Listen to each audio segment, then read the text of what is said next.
Steps up, drives the ball, and it is intercepted. J.T. Woods again. That is his second of the night. Welcome to Sikkim 365 Radio. John Wakshachua comes up empty, but Flagler picks it up. Sikkim 365 Radio is presented by IdealMRI.com. High-quality MRIs for $497 or less. IdealMRI.com. Your health is important, so is your budget. 2 minutes to go in the opening quarter. Sanders pressure after the fake and throws another interception. Mac Jones picked it off.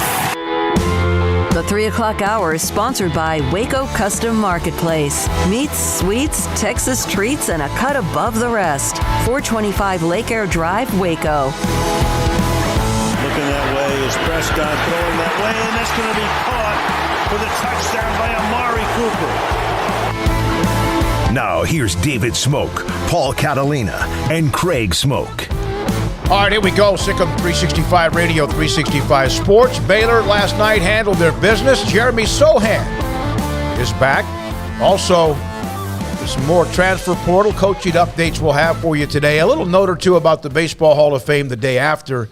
And I want to throw this out there for you to participate, we hope, on the chat room and or the text line. And the text phone line is 254-339-1122.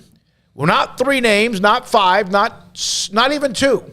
Who in your lifetime as a sports fan is the most unlikable opponent as a player that you have ever experienced? Like, for example, for some, it might have been Danny Ainge. For some, it might have been Manu Ginobili. And for some, it might be Bill Laimbeer. Some of those are older school names, and then there might even be people who are pretty good. You might even like, maybe it's Tom Brady. I don't know. But who would that be for you, the most unlikable player as an opponent to maybe, I guess, your favorite team or just in general that you watched in sports? Tim Tebow, the biggest phony jagweed in the world. Yes. Done. That's it. That's all I have to say. You said that. Okay, Paul says Tim Tebow, the most unlikable player as an opponent. Because of what? Because he's a phony. Because he beat Florida State. Well, I mean, yeah, but he's all also right, Craig, you have anybody on your list by any chance? I kind of just threw this out at you guys here at the last second. Yeah, no, I mean, I'm not thinking of a player off the top of my head. So I had a name pop into my head immediately, Gary Patterson, but he's not a player. So, yeah, I'd have to actually sit there and think about it for a little while. I mean, there's plenty of guys I'm sure I didn't like watching, but at the moment, I'm a little bit of a loss of narrowing that down to just a name. Well, and we're going to have something on Gary Patterson in just a moment that I'm sure TCU fans just really enjoyed at the moment and also in the picture. By the way, Jace Pierce, Johnny Manziel, what an ass. Yeah. Bill Laimbeer, according to our web. James Harden, best week ever, 900. Tom Brady from Scotty B because of Deflategate. And so those are some of the names and responses from the chat room on YouTube. I don't get people being mad about Deflategate or just mad at Tom Brady because of it. I mean, it's something like many other quarterbacks have done. Tom Brady just got caught doing it. I think Deflategate, I think what the Saints did, and I think even maybe a couple of other things that were shadowed almost, it seemed like, almost annually the NFL was dealing with. I never quite understood the outcry. I understood maybe an investigation. I never quite understood sometimes the just absolute venom But I understand with Brady because the Patriots were beating everybody else's team. But that's why. That was the outcry. It wasn't even the act so much in my mind. I mean, why did so much focus go on that versus various other stories? Like Sean Payton. Did he get near the venom and vitriol that Belichick and Brady got for Deflategate? No, in fact, I think most bounties people on heads. I think most people with Peyton were like, "Why is this getting to be out of control? Where you're losing the year? How out of character for him? Yeah, that was what a bad decision." And and it's just okay. Well, and now years later.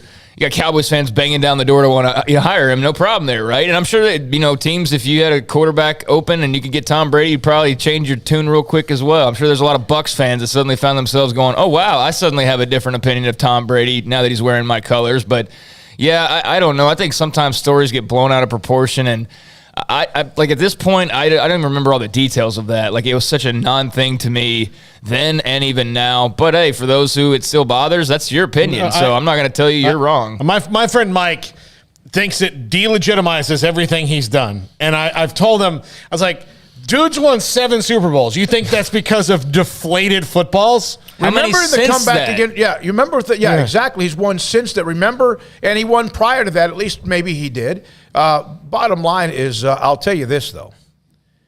It brings me to this: most unlikable. We have seen what happened with baseball's Hall of Fame, and I saw a quote, and it's from Britt Garoli, and I asked this to Paul as I walked in the door today. If Barry Bonds had David Ortiz's personality, would he now be or earlier have been in the Baseball Hall of Fame? Yes. No, absolutely. It's clearly not about ability. There's nothing to this that's about ability. Because if it was about ability, if you look at the top 6 names on that list, they all would be in. Mm-hmm. So if it was about ability, Curt Schilling would be in. If it was about ability, Barry Bonds would have been in the minute he hit the ballot. Look, if David Ortiz, and he's a first ballot Hall of Famer, should have been because he completely was the heart and soul of remaking a franchise, Barry Bonds should be in because he's the all-time home run leader. And you can spit on, steroids and all that blah, blah, blah, but, there's guys in the Hall of Fame who use sandpaper to throw their breaking ball. There's all these things that have happened. Babe Ruth himself used amphetamines. That was legal in baseball for a long, long time. So you're just splitting hairs when it comes to that. In fact, I'm not saying cheating is part of the game, but, bending rules is kind of part of sports sometimes until somebody figures out you're bending it and then they change the rule. But Barry Bonds and Roger Clemens are not in the Hall of Fame right now, and Alex Rodriguez, because when they were players, they were not nice to the media. And baseball writers feel like they have some sort of moral agenda, and it's ridiculous. They are the jury, the judge, they are the executioner, and they all feel good. There's some that probably snickered when the final vote came out again for the 10th year when a couple of them were left off. It's just another thing to tie into, but that was a neat tweet. If Barry Bonds had David Ortiz's personality, would he be in the Hall of Fame? If you were one of those old, wrinkly voters who put your stogie down and snickered when you saw that you were part of not getting these guys in the Hall of Fame, like you're doing some Justice League thing, then you're just an idiot and a moron. You should have your Hall of Fame I vote agree. stripped. I have no respect for the guys who are trying to play this little game with the Hall of Fame that they play. Haven't respected it for years, and I don't even care about the Baseball Hall of Fame at this point. Like, a trip to Cooperstown would be cool, but I'm not seeking it out anymore. I have no real desire to love baseball the way that I used to, and it's not just all this. It's another thing with baseball where it makes me love it less. And I love the game. I love the game itself, the game. But as far as Major League Baseball and the Baseball Hall of Fame and some of these voters and all that, I don't care for any of that part of it. It doesn't make me more of a fan, and it should. I should be like, hey, the Baseball Hall of Fame's come. Like, that's the thing, dude. When the Pro Football Hall of Fame comes up, everybody gets excited for it. They're like, oh, let's see who gets in. And it's going to be a good class every single time. You don't have any fear of only one guy's going to get in. Like, do you think that maybe NFL players were on some substances back in the day? You think? LT was doing coke in between plays? Michael Irvin was doing coke during games? Did that not enhance something? I mean, but we don't care at all about those guys because it's not PEDs and home runs. And I think it's silly how old school mind. I understand it's an old school game, but like the old school people in charge are the ones that are just making it less and less popular every go around. And, the Baseball Hall of Fame comes up, and instead of everybody going like, oh man, who's going to get in? It's like a debate right away of like, oh, well, how are they going to feel about the PED era? Is this going to be the time? And we've done this so long now that we've talked about this for like 10 years to where these guys can't even get in anymore, barring like a parachute thrown their way. So, yeah, I know a lot of people focus on the who didn't get in yesterday, and we already are as well. Well, but, there was somebody who did get in. It was Big Papi, yep. And, yeah, he has an asterisk. And I'm happy as hell for him. Yeah, good for him, and I would have said good for Bonds and good for whoever else you want to put in there. At this point, I don't care. Put Pete Rose. Like, I don't care. I don't care at this point. This whole, this moral battle they've been fighting for decades, I don't think it registers with any of their younger fans because most of those guys don't even know who, Pete Rose is at this point. But, yeah, I just... All right. I don't like the current era of baseball leadership at all. Don't look, Paul. Okay. Who's the first name when I mentioned David Ortiz and then Pete Rose. Pete Rose. All right, now I'm going to ask Paul. Not you, Paul. How old are you? I bet Paul was probably, I'm going to guess, I could be wrong. I don't want to offend you, Paul. I bet you're 50 plus. Maybe I'm wrong because there are diehards that will go to their grave with the same thing. Now, there's others that may feel like he should be in or not. And there are some that are adamant that the others who are part of PEDs, but then again, there is a gray line. There's kind of a blurry line on that. I brought that up because I don't know what, I was watching something the other day, and I was like, oh, who's the most unlikable player ever? Like somebody just put up Baker Mayfield. I could see that. He's 63. Paul's 63 years old. Yeah. Doesn't surprise me. And that's not to take a shot. That's kind of that age bracket of 50 plus who feel like Pete Rose should be in the Hall of Fame. It's just kind of die on that hill. I'll say this about Pete Rose. I think Pete Rose should be in. Baseball made an example of him because they were so against gambling, which now they're not. Yeah, they're explain that now. Taking the sponsorship dollars from all the casinos and everything. But Pete Rose had every opportunity to get himself into the Hall of Fame, and the only time he was ever honest about what was going on was when he needed to sell a book. Yeah. So when he needed to sell a book, which is why it's kind of hard. What's kind of hard? Yeah. What do you mean? Like, to me, like, why would you, like, it's kind of hard to me when you have your opportunity and you don't. Oh, you're talking about he then admitted it after he needed to sell a book. He needed to sell a book. Okay. So, like, now you're like, okay, well, why am I going to vote for you? Because there's all these people who for years, even, stodgy old baseball writers are like, Pete Rose should be in, but we're not allowed to vote for him. By the way. And then he kind of sold them all out. Paul Bloss, 63. Betting, though, as a coach was way too much. Yeah, no, I've been waiting to jump back in here. I just threw Pete Rose's name out there because, I'm just saying, at this point, I just throw my hands up and I don't care about the Hall of Fame anymore. I don't care because I know it's not really a Hall of Fame because there's a bunch of stodgy old men who feel like it's 1942 and they're protecting some sacred sport, and they're not. It's not sacred. It's not any more special than any other. It may be more unique and you may love it more, but it's been just as dirty in its various instances. And to try to pretend like this whole era didn't happen and that you were above that when that's probably when you made your biggest paychecks as a writer in your entire career, chasing around home run hitters, I think it's BS. And I think it's dishonest. And I think those guys are hypocrites. And I think that they are full of themselves. Now, as far as Pete Rose, yes, he goes a step further. And I have no care one way or the other on him at this point. But that was just me saying, I throw my hands up as far as the Hall of Fame vote goes. But if you want to make a case for why he's never going to get in, I totally understand that. That's not, taking Balco. That was him betting on the team that he was coaching and playing for. And I can understand that being a blacklistable offense.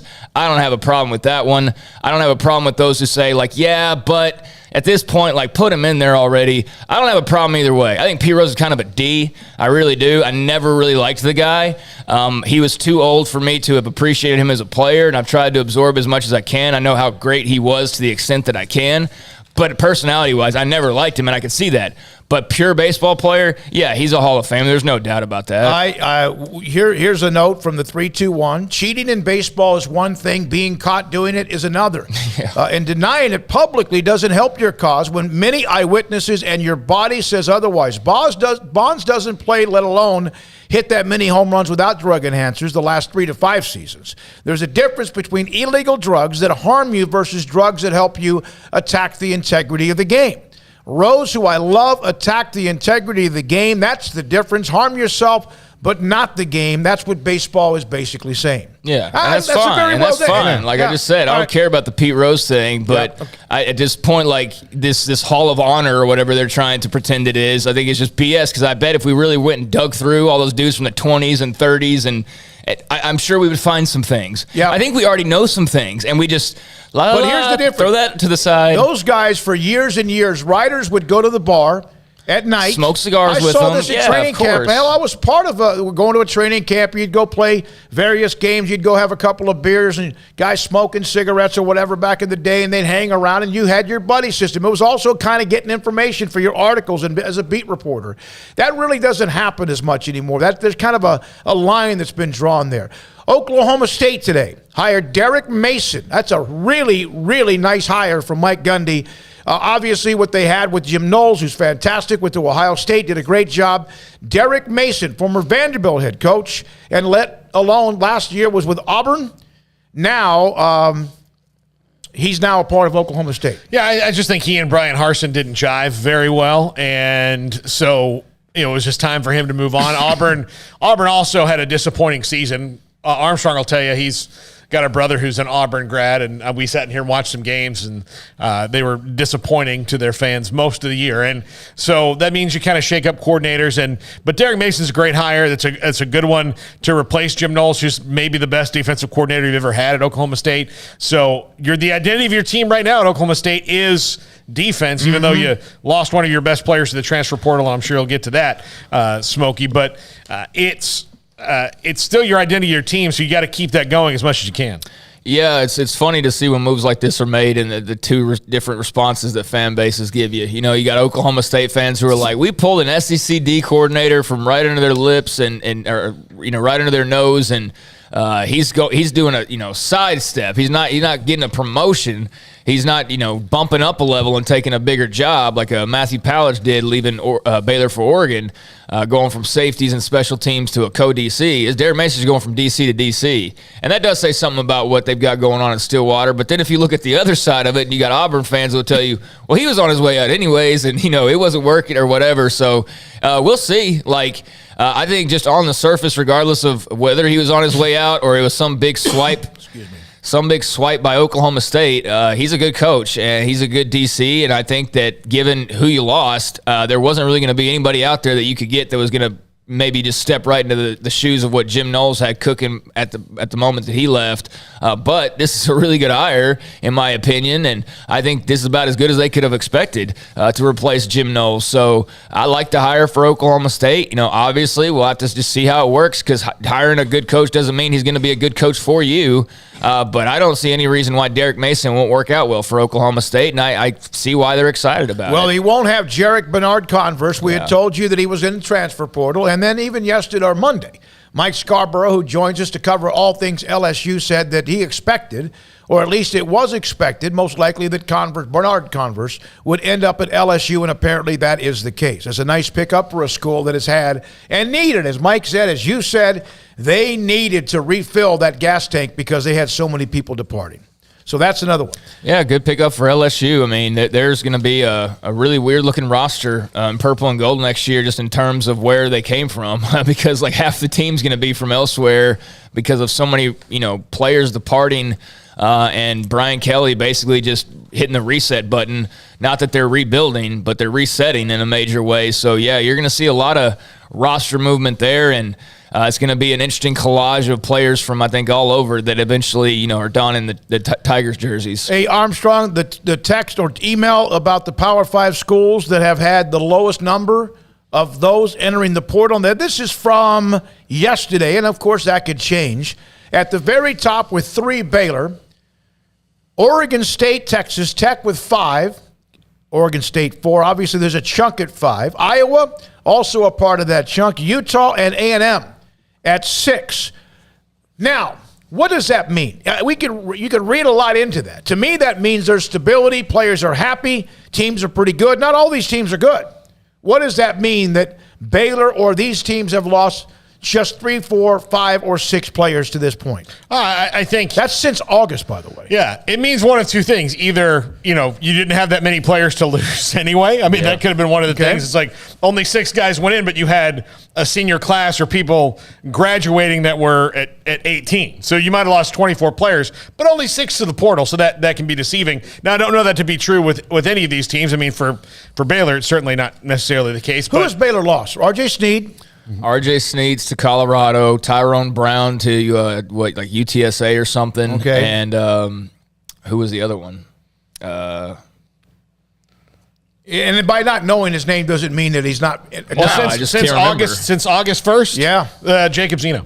Oh yeah, Jacob Zeno, who's out there and now headed to UAB to Birmingham. Is good. All right, but yeah, people are happy and content, or they'd like to look at Texas Tech. They like the new coach for the most part. I can't. They bought into it. I can't really speak it. I think we're going to see more transfers, so that list isn't done yet because spring football hadn't even happened. No, I agree. We're going to see that number could triple for some teams. I think, I can't speak for Oregon State in particular and what their culture is right now. I think, though, that Baylor being at the top, I think it just reaffirms to me that we know that Dave Aranda's got something pretty good cooking right now, and culturally, they have a pretty good thing cooking right now. Again, I mean, just across the board, it seems to be working what they're doing, and I think that's what it speaks to. I think the fact that could have been the number 8 instead of the number 3, or actually number 7 instead of the number 3. 4 offensive linemen that started came back. They came back because of Eric Mateos and because of Jeff Grimes. That's why they came back. You want to look around, and I think anybody who decided to stay at Baylor, they feel like either they have more of an opportunity this year to shine maybe a little bit more. And I think, too, for those offensive linemen, they feel like they can get even better and that they didn't want just 1 year of that fun. They want 2 years of that fun, and they want to get even that much better and do it again and see how far they really can take it. Especially since they had 2 or 3 years of not so fun. Well, and especially because the first year they did it, they won a Sugar Bowl and a Big 12 title. So, hey, if we stick around, what could we possibly do?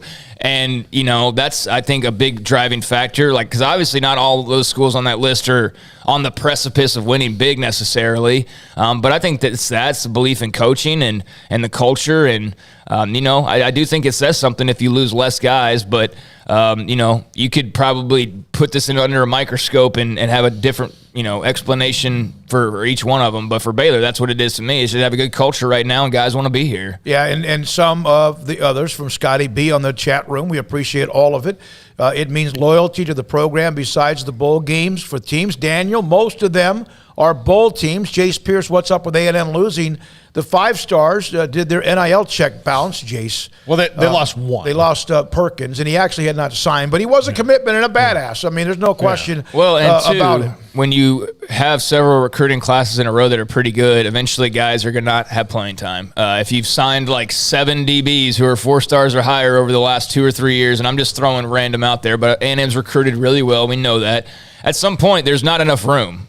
There's some guys got to go because there's just not room to play. And I think that's what you see a lot of times with transfers as well and have to take into account. So if a team loses 3 of this or whatever, that might just be because their backfield's loaded and those guys are just going to try to find somewhere to get some snaps. All right, and then there's also the opportunity. You've been at a school that you didn't get a lot of offers, and then you shined.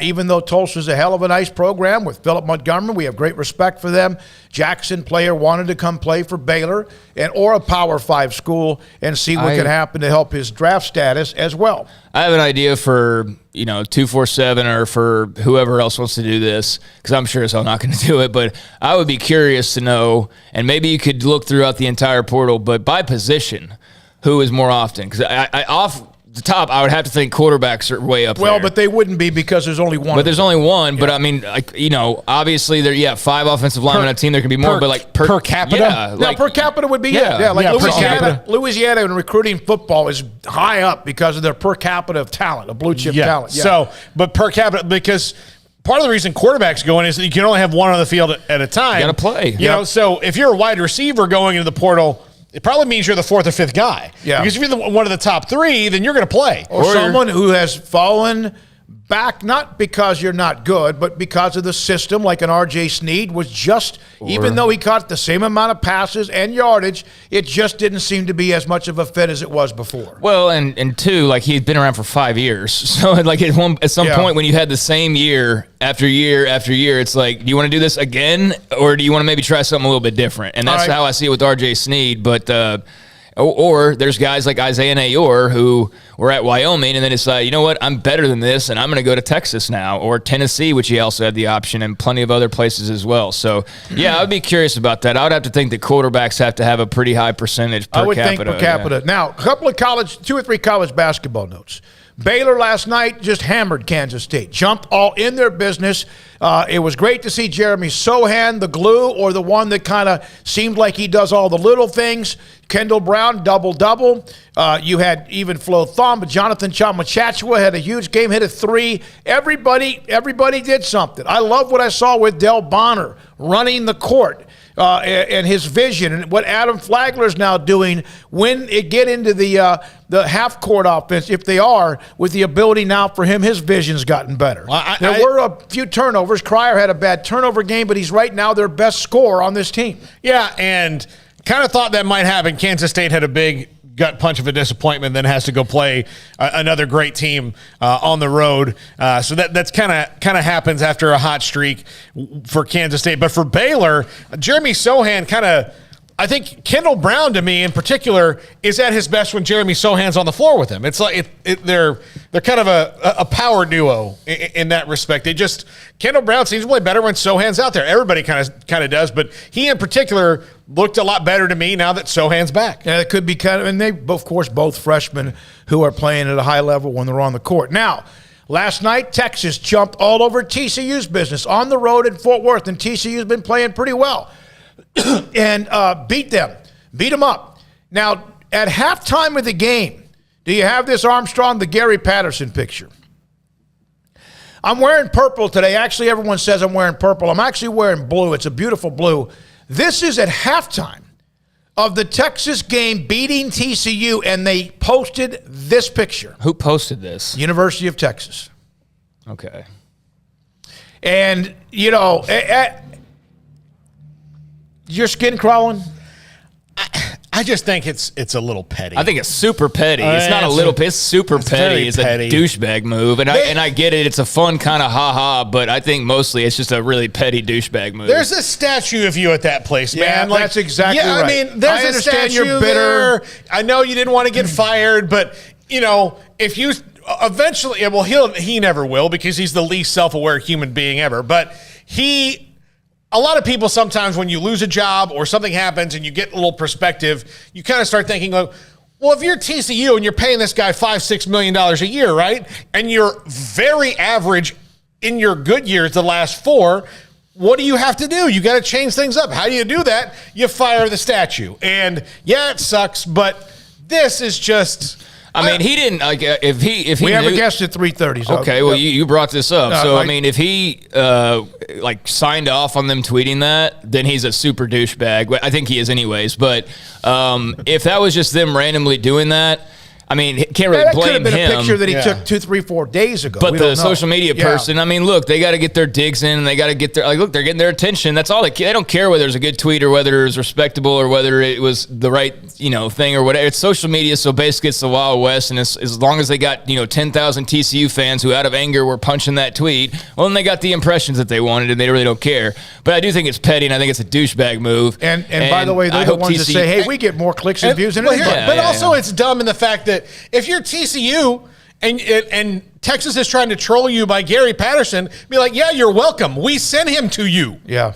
Yes, you're welcome. You bought the guy who we fired who kicked your ass for like a decade. Yes. And to now like punt to dunk on us, you went and hired our former head coach who used to beat you regularly. Yeah. you owned us. Thank you for owning us and admitting that. It's kind of like the overrated chant. Yeah, I don't. I just think doesn't make sense. I don't know why Texas is trying to dunk on TCU. I mean, they did plenty last night. That was a good win for the Longhorns basketball team. That's really the major thing. But like trash talking the Gary Patterson thing, I think, it's petty. That's the word I think of. Late night, UCLA hammered Arizona 75-59. Arizona number 3. UCLA starting to kind of get themselves together as well. Of course, they were a semifinalist and had that remarkable game against Gonzaga. When we come back, Craig brought up yesterday about Iowa's athletic department struggling because of COVID. They're not the only one, but also in an article earlier today, Scott Dockerman with theathletic.com, he covers Iowa, but the Big Ten, about the Big Ten looking ahead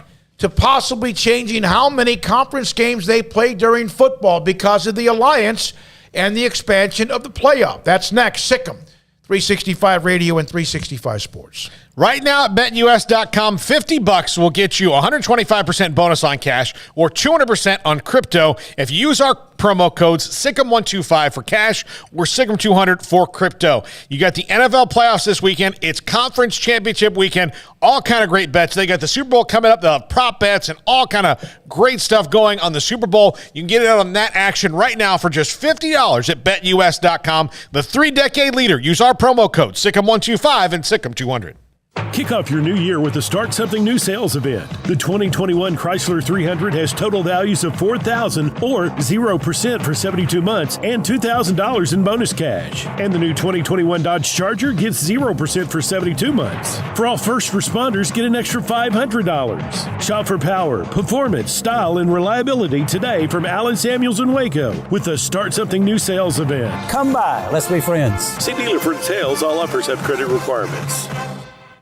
One size fits all. That may be all right for an adjustable belt or cheap sunglasses, but when it comes to your financial needs, no one wants a one-size-fits-all strategy. Ben Erlinson, your Edward Jones financial advisor, knows that his most important goals are yours. That's why he takes the time to understand your needs, knowing you. That's how Edward Jones makes sense of investing. Ben Erlinson, 100 North 6th Street in Waco, 254-759-8533. Edward Jones, member SIPC.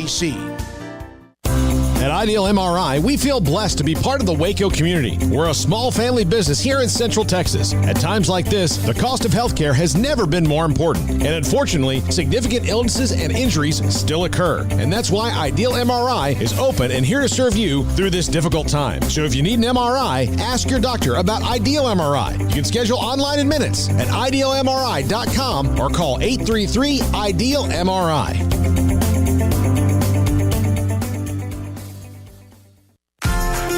Automatic Chef Canteen is a full-service micro-market vending and office coffee provider with state-of-the-art vending equipment, a wide variety of products, and offering custom-fitted micro-market vending office coffee solutions for your employee break room. You want a full break room solution and a workplace oasis? Well, Automatic Chef Canteen, locally owned and operated for over 50 years in Central Texas, also includes in-house mechanics on call 24/7 for fast, reliable service and maintenance. Automatic Chef Canteen, 6900 Imperial Drive in Waco, or online at automaticchefcanteen.com.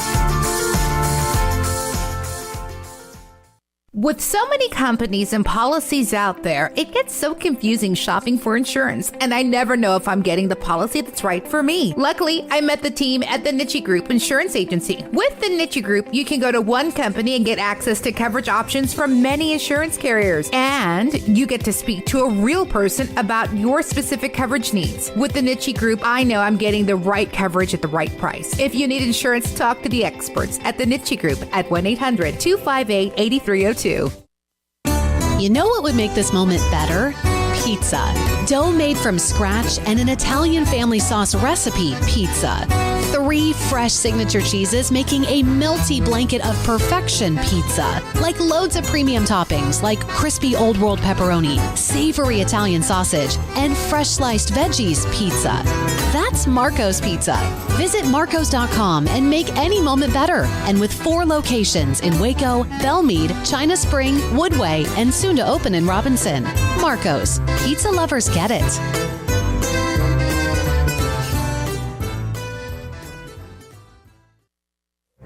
Stepping into a new pair of boots is great, but stepping into the boots of a U.S. Army officer can also add confidence and leadership skills to your son or daughter's career path. There are more than 150 occupational specialties to help them find the best fit for their future. See all the things your son or daughter can achieve in our boots at GoArmy.com. U.S. Army Waco Recruiting Company, 254-598-8131 or 254-776-1543. Welcome back to Sikkim 365 Radio. Call us on the Bet US hotline, 254-339-1122. Scott Dockerman writes for theathletic.com. We have a lot of analysts who join us from theathletic.com, and he wrote an article today about the Big Ten looking down the road, not too far down the road, just around the corner, on the possibility of divisions being eliminated and the number of conference games lowering because of the possible alliance and how that works out. Scott Dockerman joins us, covers Iowa as well, and the Big Ten, Sikkim 365 Radio. Scott, it seems like to me that most people are looking to add maybe conference games. Did this surprise you, or because of the alliance, was this imminent if it happens? I think right now that the Big Ten has been in flux for a lot of years on how it does scheduling, and that's really ever since it added Nebraska in 2011. It first split into divisions, as we remember, the Legends and Leaders divisions that were trying to be equitable divisions, and then it decided to flip and go geographic when it expanded again, and it was 8 games all the way up until 2016, and now it's 9. And what they're finding out is that some schools don't have a lot of flexibility. I mean, specific to the one I cover in the state I live, Iowa State's a big deal. Well, if Iowa's already playing 9, games in the Big Ten, and then Iowa State's the 10th Power 5 opponent, it's not going to play anybody else. So then you start getting a stagnant type of look. So when you're adding the alliance to that, a school like Iowa has to say, look, we're going to have to go down to 8 games in order to play some of these alliance opponents. And I think now is a good time for the league to take a step back anyway, because it has to flip its schedule every year, because during the COVID year, there were 6 different games that ended up being played on the same campuses as in 2019. And so every year they're having to redo it anyway. So right now is the time for them to look at everything. The CFP plays a big role into this. And so right now it's a primary discussion among the administrators of the Big Ten. Do you think that eliminating divisions will kind of invigorate scheduling, in that people maybe not get tired of seeing the same teams that they may see all the time? I think so. I think in some ways what it'll do is it'll establish some regularity. I mean, there are some really weird outliers in the Big Ten, kind of like the SEC for that matter. But whereas like Illinois and Indiana used to play every year, and then once they flipped over to the geographic divisions, and they had that little line between them, Illinois hasn't gone to Bloomington since 2013, and Iowa hasn't played at Ohio State since 2013. So there's some really strange scenarios that, whereas if they were to say there's a 14-team league, everybody plays 3 designated permanent rivals, and then you could cycle through the other 10 teams, 2 years on, 2 years off, kind of like the old Big 12 North, Big 12 South, or every other year they could even do that. So I think there's some possibilities. I think it'll be fun for some schools to see one another, because this is an old league. There's a lot of rivalries that crossed all these geographic boundaries that don't get played with a lot of regularity. And a Minnesota, Michigan come to mind. They play for the oldest traveling trophy, the little brown jug, but they don't play very regularly anymore. And maybe this would allow them to play, at least every 2 years instead of right now, which is 3, sometimes 4 years down the road.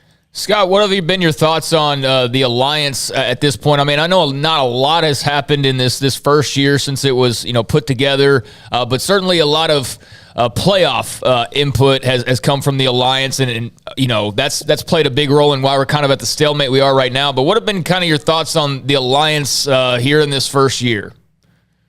I think it's fascinating, but I think until it actually hits, when it comes to scheduling, I'm not sure that there'll be much, really thought in Big Ten country. I mean, it's kind of strange, because I think this gets to the heart of the question of whether to drop from 9 games to 8, and that is it more valuable to the league to have an Iowa-Michigan State game, or is it to have Iowa versus Utah or Virginia Tech?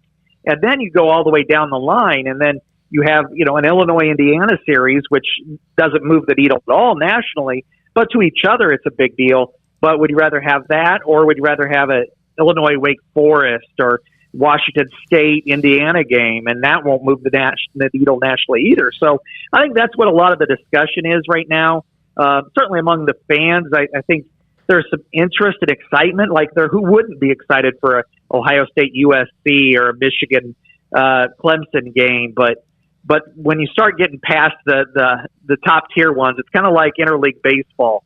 You got the Yankees and the Dodgers, but nobody's really clamoring to see the Padres play the Rays. Yeah, that's a great point. And then one of the issues with that, though, if you're Ohio State, Michigan, Penn State, Wisconsin, whoever, and on the elite side of the Pac-12 or whoever, you already might have, Scott, maybe one or two, a non-conference game or two that's pretty salty. So if you want to match up the better teams, isn't that also then kind of moving the needle? Even though strength of schedule is good, you're putting yourself up for an opportunity to lose a game?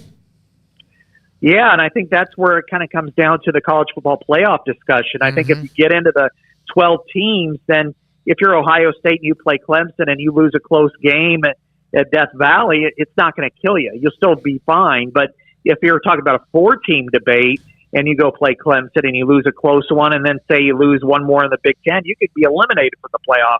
And I think that's probably part of it. I mean, none of these teams are really scared to play out of conference good opponents, but I do think it does enter that conversation because, as you said, if Ohio State's playing Clemson and they've already got a game scheduled against, I don't know, Georgia or Texas or somebody like that, and you're also playing Penn State with, Michigan, maybe Iowa or Wisconsin as well, Michigan State, you've got a pretty full schedule. And if you get 2 losses, we haven't seen a 2-loss team yet make the playoffs. So that's part of the discussion now. And I think that's why they really want to have this debate go on. Try to get some clarity of the CFP before they really establish whether or not they'll eliminate divisions or cut the games from 9 to 8. So, Scott, to your column on the Iowa's financial situation, how did they get themselves in this position worse than everybody was affected by COVID and most everybody lost money, but they lost a lot of money? How did they find themselves on the end of that stick? Yeah, this one was pretty difficult for Iowa, just simply on timing in some ways, because they agreed that they had a north end zone project that cost $90 million that just finalized in 2019. And a lot of it were new suites, a new club area, and a lot of that was tied to giving and contributions. Well, in 2020, the Big Ten didn't allow any fans to go into that stadium. And so all the money that they had to spend, from debt service, because it was a bonded project, went to that big coffer, and then they couldn't get a way to reclaim it. So that's why their debt service was at $24.5 million, and everybody else's was significantly less than that. I think everybody that I've charted so far has been at least $11 million less than that. So it really burned them worse than anybody else. Now, it was a tough situation on every school in America because you couldn't have full stadiums and what have you. But and the Big Ten didn't start play until really late, and then no fans in the stands. It was extremely costly, and Iowa, I estimated, lost direct football revenue alone was right around $63 million. And then when you start adding the debt service and other things, that's when it really became difficult. Even when they were cutting a lot of costs and trimming some expenses and laying off people, it still was $42 million is a lot of money. Yeah, that's why when I saw that article, I was like, $42 million, just the tens of millions that are there. So what is the correction? Is it just simply getting people back, butts in seats over time and all of that? How do they kind of feel like they're going to navigate getting out of that hole a little bit? They had to borrow $50 million from the university itself to cover that shortfall. And then they're going to pay that off over a 15-year period. I mean, there's not a lot of interest on that note because it's basically taken from one pocket to the other. But, and they can pay it off anytime. There won't be any early penalties. So that's how they navigated it right now. And they did cut 4 sports initially, and now it's 3. One got reinstated. So, they're going to trim some expenses. But, yeah, getting a 70,000 seat stadium full every Saturday like it did this last fall certainly will help get them back on the course. Did you ever ask Gary Barta why in the hell he would ever want to be the spokesman for the college football playoff anyway? I have a couple of times. And I'm like, why? Why would you do this to yourself? I mean, you could just see it every week. And I cringed when he got the job because I've known Gary for a long time. And I thought, oh, boy, this isn't going to be pretty, because I know how things work. And for the last 2 years, he got subjugated to that. So I think yesterday was one of his happiest days when he finally got announced that somebody else was taking over for him. And I asked him exactly that same question yesterday, and he said, well, I was very happy with my time, and now I'm very happy to pass it along to somebody else. So I want to know how they can, like, if they asked me to do it, I would say, okay, well, how can you not send me into the firing line when clearly there's no answers coming from the rest of the people in that room? So who's ever there answering questions from Reese Davis has to just make something up.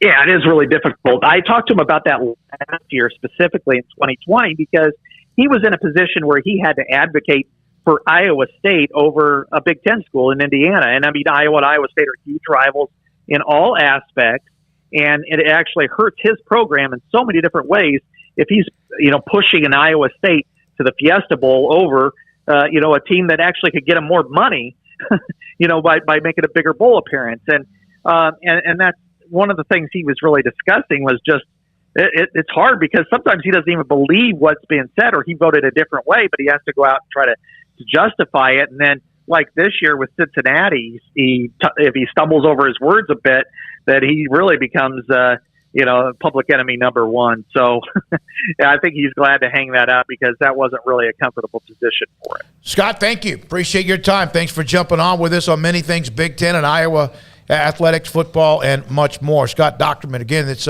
with theathletic.com, wrote the article, Big Ten discussing potential elimination of divisions as part of future scheduling plans. I kind of would be for that if I was another conference. I mean, if the new Big 12 doesn't have divisions and you just have some sort of 2 years on, 2 years off plan outside of rivals, then maybe. But there's who are the rivals right now outside of Baylor and TCU? That's one of the problems. Then that might be a reason to do it. But the Big 12 is not a part of an alliance. They don't have this feeder school or feeder conference like the Pac-12 and the ACC and the Big Ten that are committed to playing each other. No, I'm just saying, just in general, just so if I'm a fan of a school, I don't have to.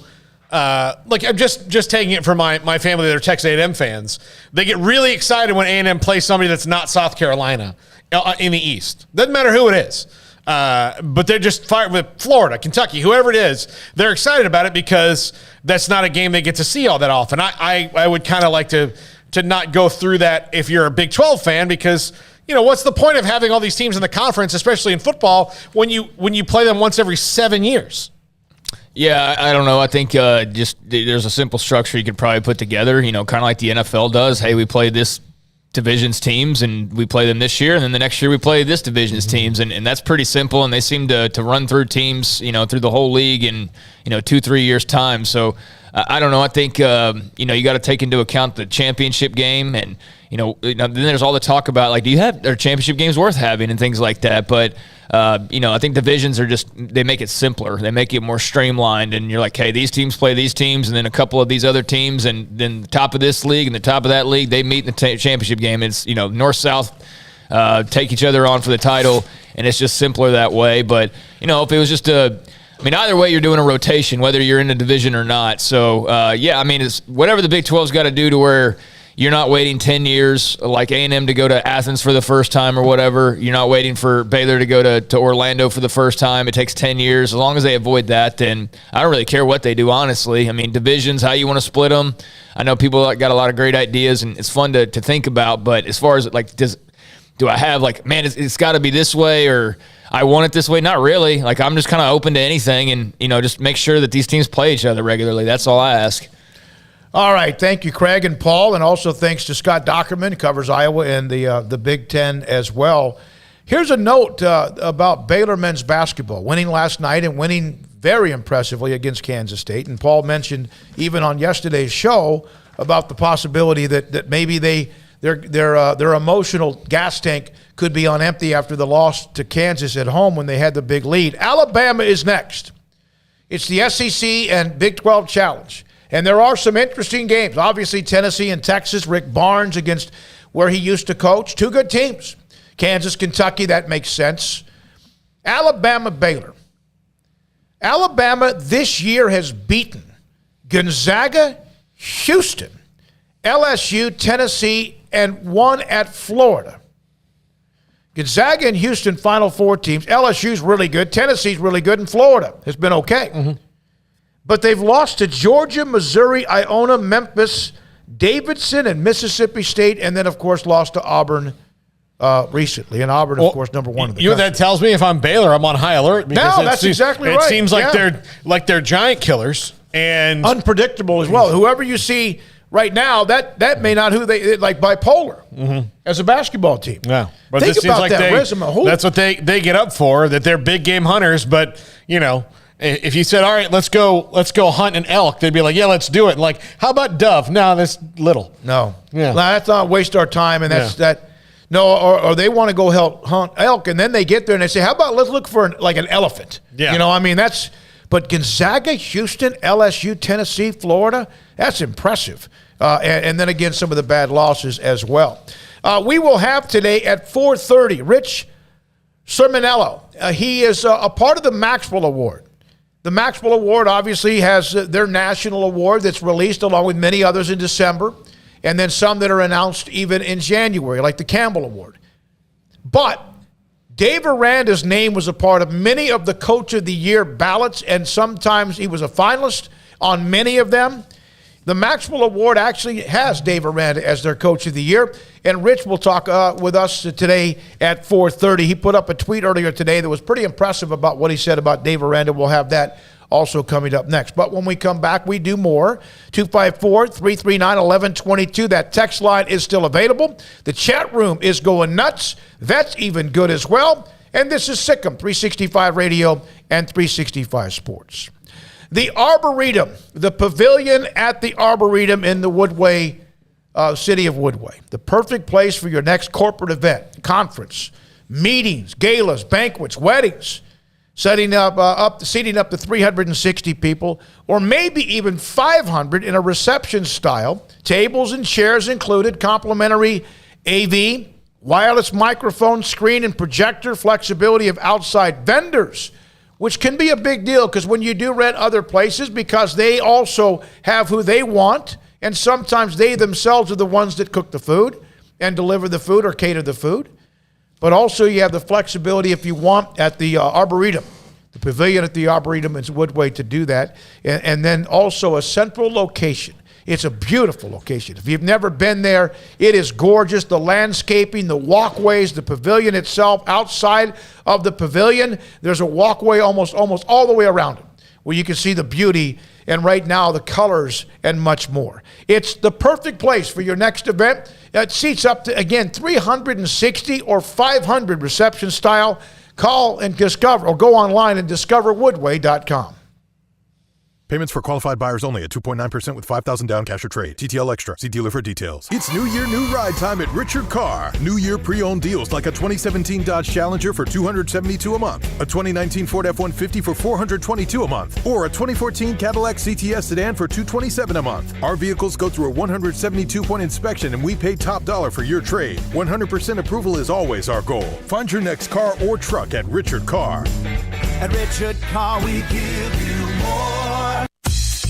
Baylor Scott & White, Southwest Sports Medicine and Orthopedics. The team physicians for Baylor Athletics, diagnosing and treating all sports-related injuries, including concussions. These specialists also provide orthopedic services for athletes and non-athletes alike, whether it's knee or shoulder pain, hand or wrist injuries, orthopedic spine care, and even an arthritis and total joint clinic. Trust the doctors Baylor Athletics trusts. Baylor Scott & White, Southwest Sports Medicine and Orthopedics wants to get you back in the game.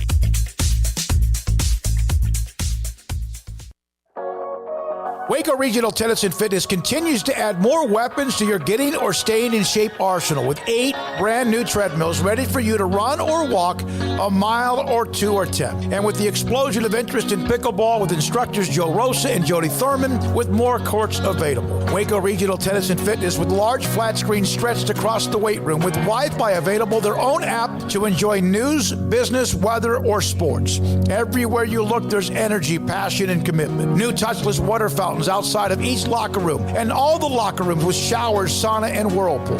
Upgraded PA system throughout the world-class tennis courts with a youth academy led by pro Britt Coleman. Fitness and tennis merchandise available and a tanning bed. I promise you'll look and feel better. You just need to walk through the front door. Waco Regional Tennis and Fitness with personal trainers Christy London and Randall Corley. 40-plus group exercise classes, including twice-a-week boot camp. It's time to react today, not tomorrow. Waco Regional Tennis and Fitness on Lake Shore Drive in Waco.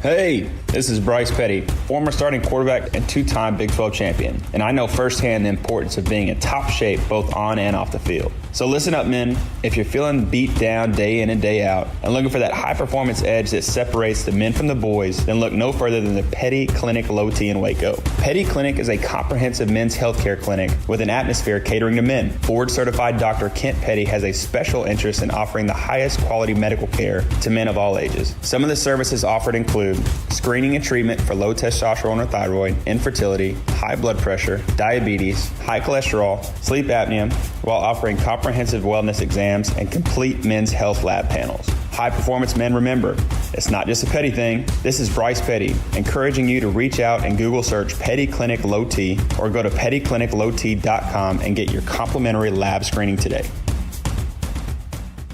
From the first workout to the last practice, sports is an incredible and rewarding challenge. Hi, this is Dan Ingham with the First National Bank of Central Texas, and we're proud to support each athlete, every parent, and our educators. From families, small businesses, to the biggest industry, we're here to help. With remarkable products like our free First mobile app, we've got banking ideas that fuel big dreams. That's the First National Bank of Central Texas. Familiar faces making local decisions. Member FDIC, Equal Housing Lender.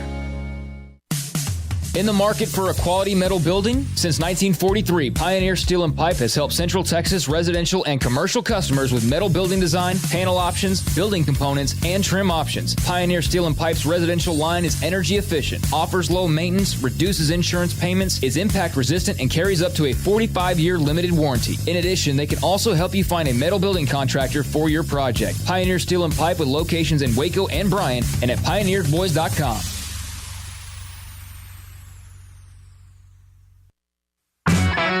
Welcome back to Sikkim 365 Radio. Have you subscribed to our YouTube channel? Search 365 Sports on YouTube. Quick little nugget or two.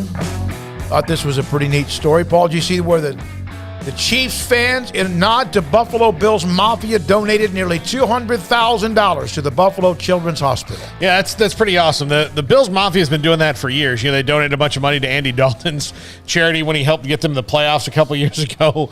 I hope more fan bases take note of that. That's really cool. Yeah, I thought that was awesome. It still doesn't take away the pain. No, it doesn't, and it won't ever. Look, ever. My best friend from growing up is a Bills fan. I text him during the game, and I have not heard from him since the thanks for jumping on the bandwagon.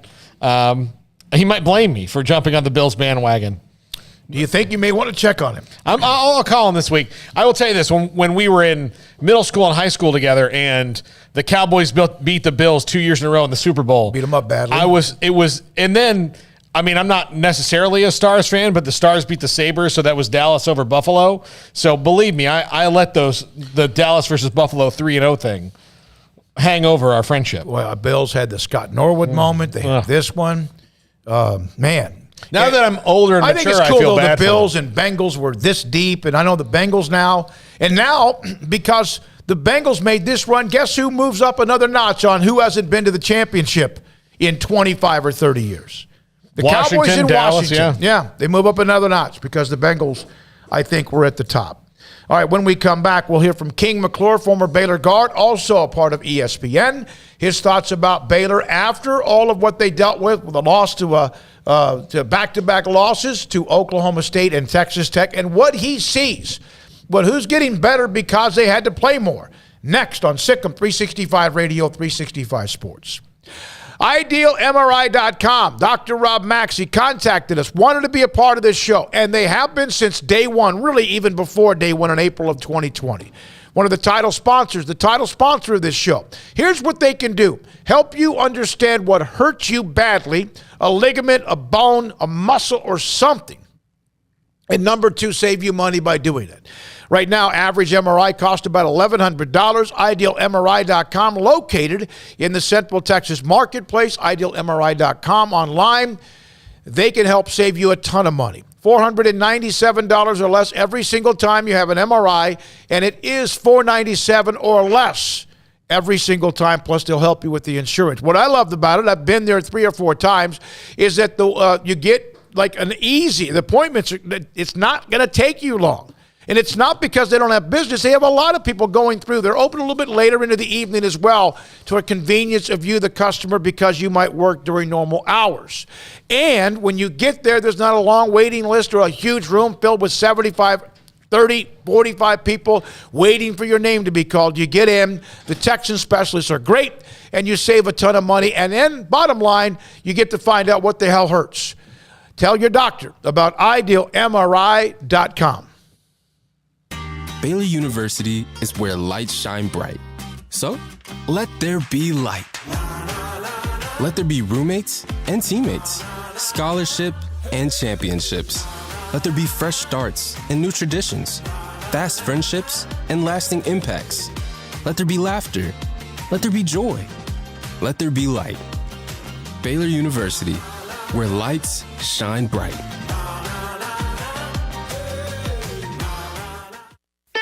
Don's Humidor, your home with a 48-foot walk-in humidor with the elite cigar brands from around the world, including the #1 cigar of the year, Aging Room Cuatro Nicaragua. Plus, they have the great brands like Macanudo and Artur Fuente, Rocky Patel, Aston, and so much more. CBD, great for sore muscles, aches and pains, sleep, Vita Dreams, and anxiety, mild depression, general health and wellness. Their staff very knowledgeable on the subject. If anyone is curious about CBD, ask Carol and Ashley. Don's Humidor in the Townwood Shopping Center off Valley Mills in Waco. Parenting is full of surprises. You never know what to expect. So after our son was born, I called my Texas Farm Bureau insurance agent to set up a life insurance policy in case something happened to me. Sawyer is now 2. And we'll soon have a sister. There's no one else I would trust with protecting my family.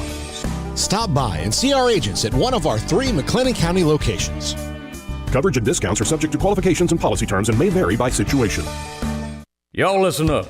Let me tell you something about group meals from Rudy's Barbecue. It's got all you need for all the folks you gotta feed, smoked meat, sides, and more. There's everything down to the tablecloth, just like the one that you see at the store.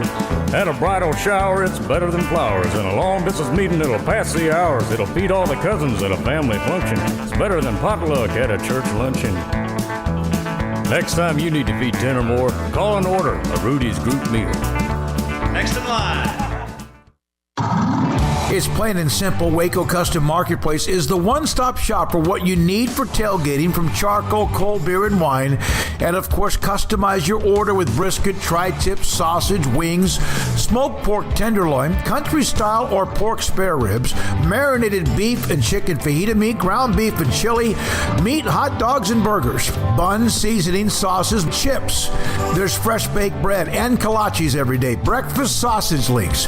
And you can also customize your favorite cut of steaks from Select, Choice, or Prime, bacon wrapped fillets, ribeyes, New York strip, sirloin, T-bone, and porterhouse. Full service butcher shop includes pork, poultry, beef, chicken, and seafood, serving Waco restaurants and families since 1940. Your one-stop shop for beef, pork, poultry, and seafood needs. Waco Custom Marketplace, 425 Lake Air Drive, or WacoCustomMarketplace.com.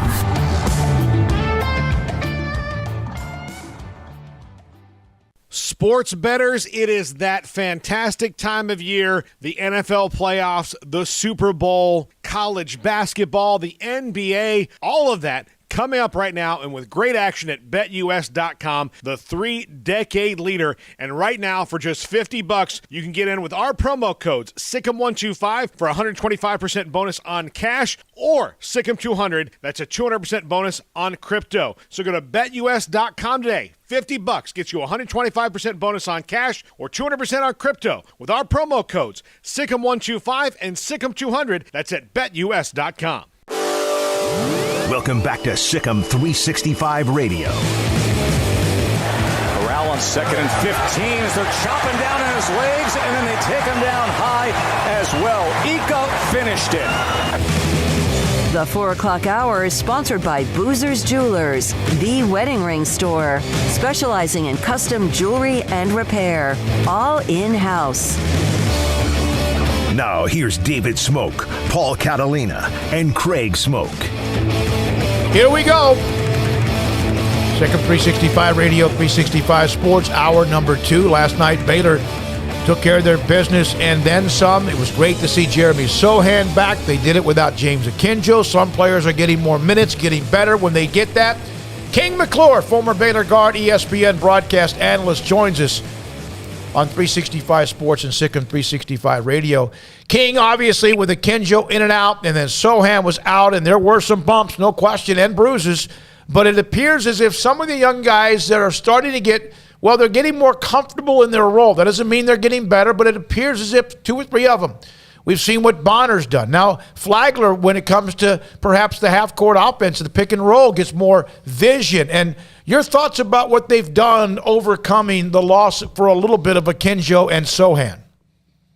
Yeah, I think the biggest thing is just Baylor being able to, like you said, get reps. I mean, some of the guys as far as Dale Bonner, I mean, the more comfortable he gets, he'll excel because he's here for a reason. Yeah, he played Division II last year, but he has to just get comfortable, get accustomed to playing at this pace, playing at this level, playing with the pressures of the crowd, the fans. I mean, it's a big difference, a big jump, and you have to make that adjustment. And now you're slowly starting to see, like 5 assists last night. I mean, he's playing well, getting comfortable, looking like he's actually, the Dale Bonner that everybody expected him to be. Ivan Flagler kind of playing out of position, but he can do it. He's good enough to where he can play the point guard and not have to score. So I think you're right. Getting reps is the name of the game. And I knew they would come into those roles. It would just take some time. And you would like to see it happen a little bit quicker than it happened. But it's better that they learn now than later on down the road. King, what have you thought about Matthew Meyer the last few games where, he kind of, we talked a couple weeks ago, and it was kind of like he was lost in his head about being kind of a defense first player, but now it looks like he's starting to round out a little bit. Yeah, I mean, Matthew Meyer, he's just one of those guys that is so talented. I mean, he's 6'9", can do so much on the floor, but I think the biggest thing is, like we talked about earlier, his buying on the defensive end is huge. I mean, I think that's such a major step for him in his career because everybody knows he can score. Everybody knows he can fill it up with the best of them. When that kid gets hot, I've seen him my senior year, his freshman year. He had like 20 points in like 15 minutes at TCU, which is crazy. And if he gets hot, he can score 30 or 40 easily. But I'm loving what I'm seeing out of him, man. He's just taking that next step of maturity, trying not to force too many shots. Just like, normally he takes some bad shots, but he's not trying to force too many bad shots, but he can score, and his willingness to rebound and just be tough. I mean, that's the biggest thing. That's the biggest knock on him. Is he tough enough? Can he guard? And he's showing that he can do both of those things as well as score the ball sometimes for you. So I'm loving what I'm seeing out of him. What are your thoughts on K-State at the moment? Obviously that was a tough one last night, but, the Big 12 from top to bottom, King, is obviously very, very stout. What are your thoughts on the Wildcats? Man, I actually like the Wildcats. I did one of the games this year, and Mark Williams, he had something like 26 and 18 rebounds as a guard, and I was like, bro, this is absolutely crazy. But Nigel Pack, what he did against Kansas, the 36 ball, that's these guys can play. And what kind of sucks to us, unfortunately, is that if Kansas State was in any other conference, they'd probably be really, really good. I mean, when you look at it, they're probably really good, but the Big 12 is just so tough. That night in, night out, you're playing Kansas one night. You got to go to Baylor. You got to go to Texas Tech. I mean, it's just not easy to do. And sometimes you're going to take those L's. But because Kansas State is losing does not mean they're a bad team. They're still a good team. They're just in a very tough conference. So hopefully, I mean, they get notch a few wins and get to the tournament, because I would love to see 9 out of the 10 teams in the Big 12 playing the tournament. But, I mean, they're just going to have to get some wins. But Nigel Pack, Mark Williams, those guys can hoop. Marquise Noel, they're good. So don't get it twisted. They're still a good team. King, shooters shoot. Obviously, there are ups and downs when you shoot. You also might I think Michael Jordan might have missed a shot or two. And Flagler had gone through a little bit of a bump in the road because he was also having to play out of position a little bit at times. Although, again, the games against Oklahoma State, it was just dreadful. Everything he tried to shoot, it had no chance. Is sometimes as a shooter, if you shoot, and it's not just a swish, it's nothing but the net. But if you hit the rim, it bounces off the board, and then it kind of trickles in. Can that sometimes kickstart you to get back into a groove? Yeah, for sure. I mean, the biggest thing is the ball just has to go in. Yeah. Like, no matter how, as long as you see the ball go in, no matter if it bounces up, goes in, if it's a swish, you just want to see the ball go in. And that right there can really get you going as a shooter, because normally a lot of times, like you said, shooters shoot. But like when you see the ball go in, you're more confident. And when the ball goes in, a lot of shooters get their confidence goes. So they hit one. All right, boom, I'm shooting another one. They hit two. Then their confidence is like sky high. They hit three, and now they're just letting it fly every single time. A lot of times, once you miss a few shots, and like sometimes they get a little hesitant. But the biggest thing is the ball goes in. So no matter how it really goes in, as long as it's going in, shooters stay confident. Shooters going to shoot. King, when you look at the rest of the Big 12 right now at the top with Texas Tech and Kansas, do you see this being a 3-team race at the top, or do you think that somebody else can jump in and maybe make a run at the conference title? Honestly, I really think it's a 3-team race at the top. I mean, I think it's Baylor, Kansas, and Texas Tech. I mean, at first I probably would say 2. But the way Tech has been playing, I mean, the way they play at Kansas at Allen, which is not easy to do, took them to double OT. That right there was impressive to me. Whether they won or lost that game, I was impressed with the fight that those guys have. I mean, they're relentless, honestly. Like, those guys do not give up. They play hard. They defend. They're long. They're athletic. I just love everything that Mark Adams has with that squad. Yeah, they don't have a true point guard, but, I mean, the way that they play on the defensive end, I don't even know if we really need one. It might come to bite them in the tournament or somewhere along those lines, but they defend. And anytime you defend, I think you're good enough. And now you're starting to have guys that can make shots. I mean, Terrence Shannon, Kevin McCullough, Malik Wilson, Bryson Williams. Who would have thought Bryson Williams would come into the Big 12 and do what he's doing right now? So I think that those guys make shots, they defend, and I think they can really sneak up on some people. Because, I mean, the series with Kansas is 1-1. The series with Baylor is 0-1 because Baylor lost. So I think right now, I mean, Texas Tech is looking like one of your clear-cut favorites, and I think it's a 3-way race.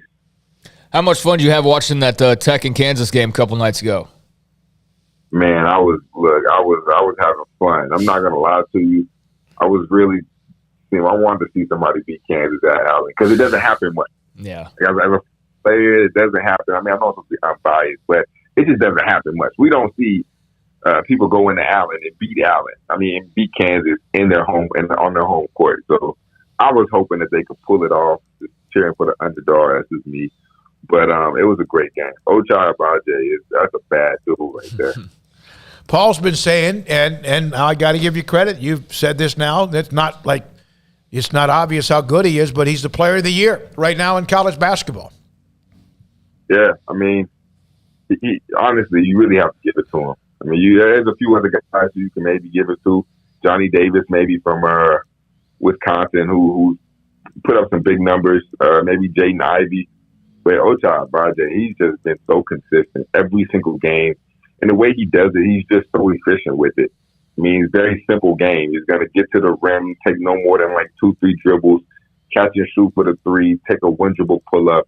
Very efficient, doesn't need a lot of dribbles, but he's just been so impressive. I mean, he's made that jump. When I first played him my senior year, you heard a lot about this kid, and they said he's going to be this. And the next year, he just didn't live up to it. The year after that, he didn't live up to it. And now he's finally being that player that everybody expected him to be and showing his potential. And I think he's going to have a great career. I'm a big fan of his, and that's a bad guy. I guess it would have been 2019. He played well here against Baylor, and he wasn't the best guy in the game, but he played well, and he was in the post-game press conference, and I thought, man, that guy's someone to watch out for. And then here he is a couple years later, where his little thing for that team, which has stud players all over it, it's no, give me the ball, I've got it, I've got this, and I think that's what I love about him the most. Exactly. I mean, especially with guys like Christian Brown and Jalen Wilson and McCormick. Those three guys are great players. But, yeah, you're right. At the end of the game, you know who's taking the shot. Ojai. There's no question about it. He's shooting it like he did in the game. When he hit that three at the end, I was like, no way. And he hit it, and I was like, oh, my goodness. That's a big shot right there. Like, you got to have some grit and some toughness to take that shot. So right there, it showed me a lot about his character because he wanted it. And a lot of guys, shy away from it. He embraced the moment and literally took the challenge and was like, I'll put the team on my back and we'll get this win. So that's what I love the most about that performance. King, your thoughts on the upcoming Big 12 SEC Challenge? I think Kentucky, Kansas has got to obviously be with a 12-5, the highlight of the schedule. But, Tennessee, Texas is interesting. The Vols there at number 18, plus the Rick Barnes storyline. And, obviously a lot of other good matchups. Your thoughts on the Big 12 SEC Challenge? What are you looking forward to? Well, first off, everybody tune in at 11 o'clock. I will be doing LSU TCU at TCU. So first off, tune into that one. Secondly, I think this year is very intriguing because normally, like, the Big 12 is always good, but I think the SEC, I don't know, has the SEC beaten us the past few years? I think so. I'm not sure about that. Yeah, I'm not really sure either, but I know the SEC technically has been deeper the past few years. But this year, I don't think it's I think the Big 12 is way deeper. So I think that the Big 12 should prevail, but I also think that, like, the matchup you said, like Alabama, Baylor. Alabama's a good team. They've been inconsistent. But that should be a decent one. I mean, Auburn and Oklahoma, it's a tough draw for Oklahoma because Auburn playing so well. Mm-hmm. Auburn's just, I don't really think they even have a chance in that game because of the bigs. As long as Shaguar's not in the game, I don't really have a chance. TCU, LSU could be intriguing because I think LSU has lost their last three. So with TCU playing the way that they're playing, even though they took a bad loss to Texas last night, I think that could be a very intriguing game because I think TCU is better than what people give them credit for. I think that the Kansas-Kentucky game will be probably the best game of the day, honestly, like you said. Obviously, because it's two of the better teams. But, I mean, I'm looking forward to this every year. And, of course, do take this seriously. And it's always a fun time to watch. So tune in at 11 a.m. Yeah, we'll do that. LSU TCU with King on the broadcast. And I just looked it up. Yeah, SEC won the challenge last year 5-4. It was a tie the year before that. Big 12 won the year before that. And yeah, it's kind of gone back and forth the last 2-3 years between ties, Big 12 and SEC. Big 12 won the first three of these crossovers. But yeah, the SEC got their number last season, so you're right about that. Yeah, so I'm looking forward to it, honestly. You know, what's interesting is that in Mike's Live, SEC commissioner, which obviously they built an incredible football conference, he always, believe it or not, wanted to try to see if the men's basketball conference could get deeper. And some of the coaches that they've had arrive the last few years made it better. And so it was actually a goal. And that's one thing to say it. It's another thing to do it. But when you add Bruce Pearl and you add Rick Barnes, not that he hasn't been there a long time, he has been, among some of the others, hey, it allows some programs that otherwise have not been successful to have a nice run as well. So, King, did you ever have a shot at Baylor where in your mind you knew you had to take the shot, but you didn't know if you should take the shot? Yeah, I feel like we've all had those type of shots. I'm not trying to because I can imagine there's times everyone's got to go through that, no matter what they do in life. Yeah, I mean, there's a few times, and I think with that, like I feel like when you're playing that way, I feel like there's a few years where I played that way. I was thinking too much. You know, I called it thinking way too much when you're playing. You're thinking more than you're playing. Like if play based off of reaction and what the defense is giving you, I feel like that's what makes a better player. And I feel like there's a lot of times where I get in my own head. Kind of like we talked about earlier. Like if I was the type of player, if I missed like 1 or 2 shots, I might be a little shy to shoot the 3rd or 4th one. Like my confidence wasn't like a Jared Butler confidence. Like Jared Butler had the confidence. He can miss 10 and still shoot 10 more. Like he doesn't care. Like me personally, I missed like 2 or 3. I'm like, all right, let me go find somebody else, see who else is open. Like that was my type of player. But you're right. I thought way too much sometimes when I was shooting and I was playing. No, I shouldn't do that. I shouldn't have done that. I should have just went out there like Jared Butler and just played free. But I didn't do that. I thought too much, and that was my problem. I'm an overthinker. Well, look, Davion Mitchell is kind of the different. Like Davion Mitchell would miss 10 shots, and then he would go in the lab and figure out how I can never miss 10 shots again.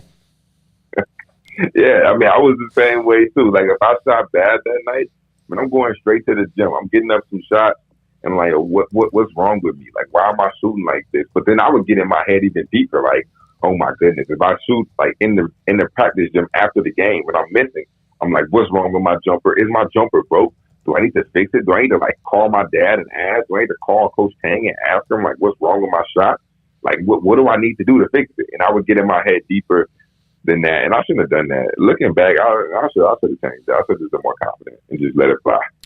Hey, I saw you respond to Mr. McCullers' tweet about his son got some apparently some negative things, in some cases hate, whatever. It's maybe even racism after the loss to Kansas. And I saw your response. Of course, there's no room for that ever.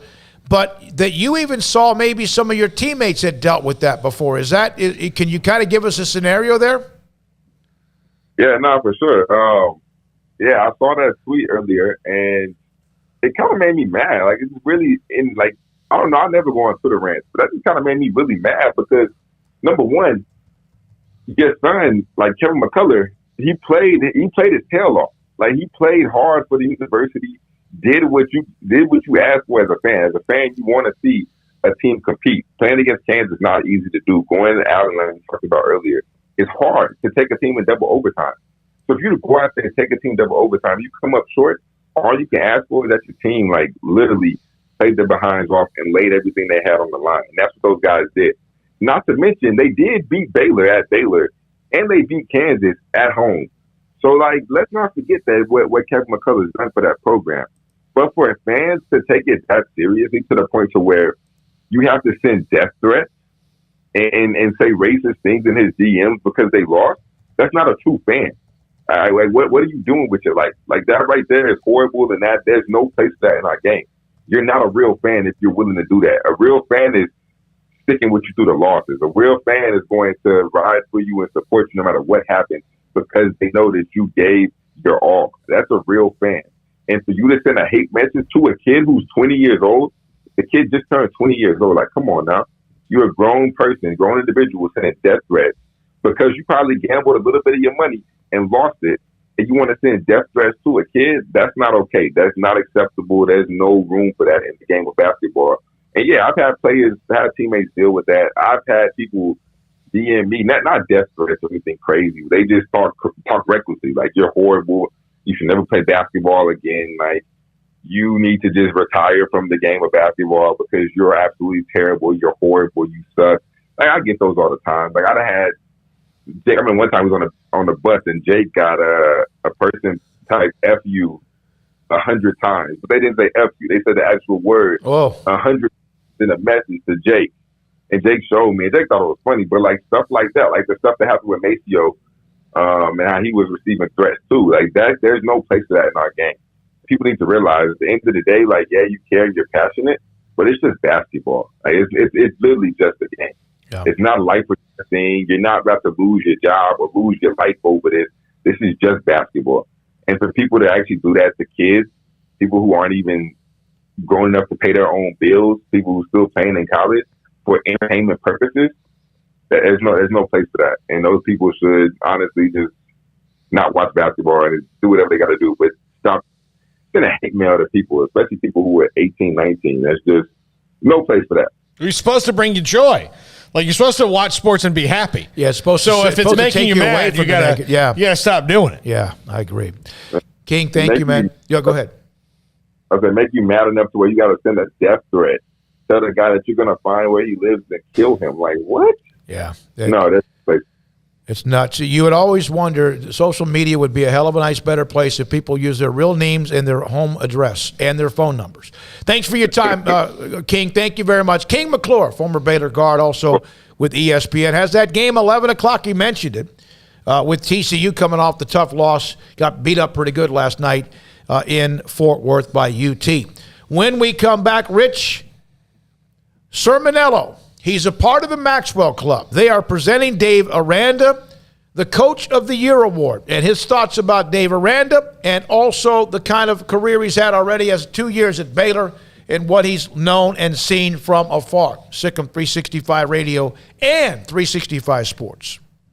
Cars are coming, trucks are coming. If you've been waiting to buy a new Buick, GMC, or Cadillac, now's the time to contact Richard Carr Motors. Richard Carr is receiving deliveries of new cars and trucks each week, so get on their inbound vehicle list and you can get your new car or truck as they arrive, plus buy a car now and get 0% financing for 72 months for qualified buyers. The best truck on the road is the GMC Sierra, and Sierra has got it all. Available 277 horsepower engine, best-in-class cargo bed volume and head and leg room, plus a luxury interior and ride that compares to a luxury sedan. Richard Carr has Sierras in stock with more on the way. Most trucks are at 0% for 72 months for qualified buyers.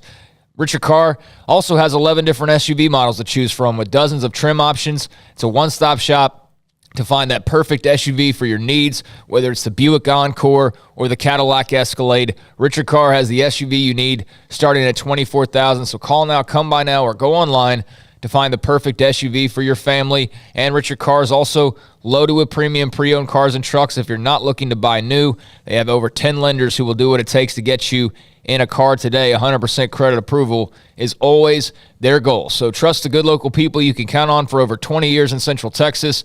Proud Wacoans and proud Baylor Bears. Log on to richardcarr.com today. Call now or go see them now off Highway 6 at the Imperial exit. Stepping into a new pair of boots is great, but stepping into the boots of a U.S. Army officer can also add confidence and leadership skills to your son or daughter's career path. There are more than 150 occupational specialties to help them find the best fit for their future. See all the things your son or daughter can achieve in our boots at GoArmy.com.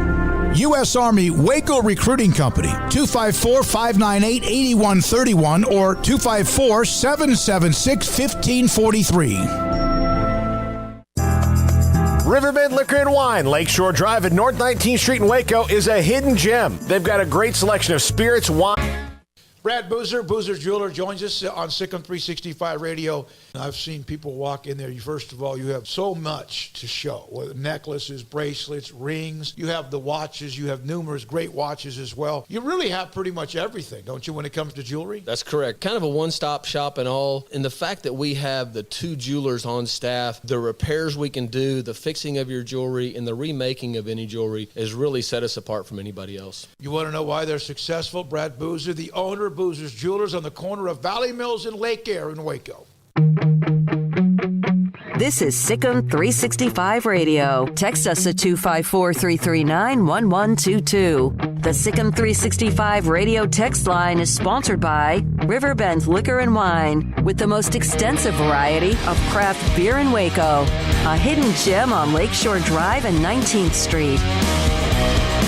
We'll have Rich Sermonello here momentarily, the Maxwell Award. They will honor Dave Aranda for Coach of the Year. I think it's in Atlantic City, and that's something that will be coming up. We'll have him in a moment. He put out a tweet earlier today. It was about Dave Aranda and kids who should want, or parents who should want their kids to play for whoever else. But I want to do this before we do, as we wait for Rich to call us back. I saw you responded on this, Paul. I'm not sure, Craig, if you saw this or not. Baylor University today announced the I-35 project through Waco is set to be completed early next year, 2 years ahead of schedule. How about the Elm Avenue project? Because I just looked out there, and not anything's being done in the big pile of dirt next to us, preventing us from parking anywhere close to here. They said that's going to be 4 or 5 months, and I I don't believe it. And then when you have the bridge, I don't know. Like they smoothed over one area of holes, but now they're digging bigger holes other places. Well, when they were working on the MLK bridge, it didn't bother us as far as traffic most of the time because that's not a traffic bridge. This one's a bridge. This one gets you across the Big Brazos River, right? Yeah.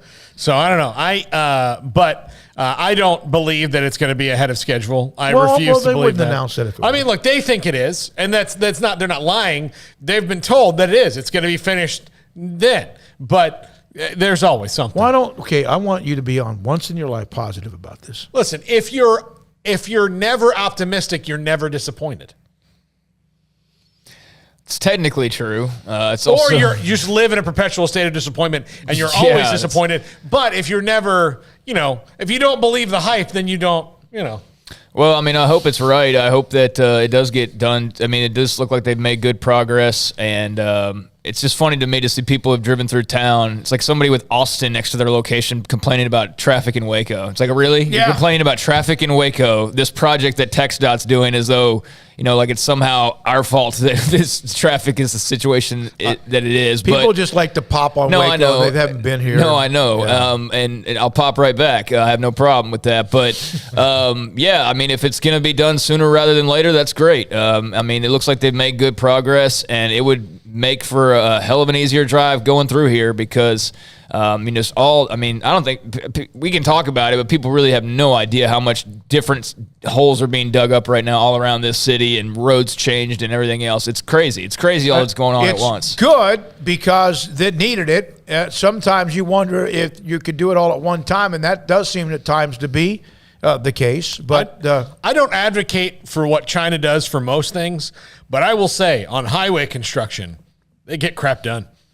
Yeah. They just know how to do it. It's not, there's a problem on a highway in China and it's closed for like a week and then that's it. It's done. It's fixed. When you basically can force any citizen to go and work on that until their skin falls off, then that things get done very quickly. It's kind of like those hospitals they popped up in about a month's time. I mean, I wonder how that was done. It wasn't just the flick of a button. I think there's got to be somewhere in between torturing people into work and not getting anything done where we Americans can live in a happy medium. But, No, I think the torture is probably over the top, don't you think, Paul? Yeah, a little I think bit so. over the top.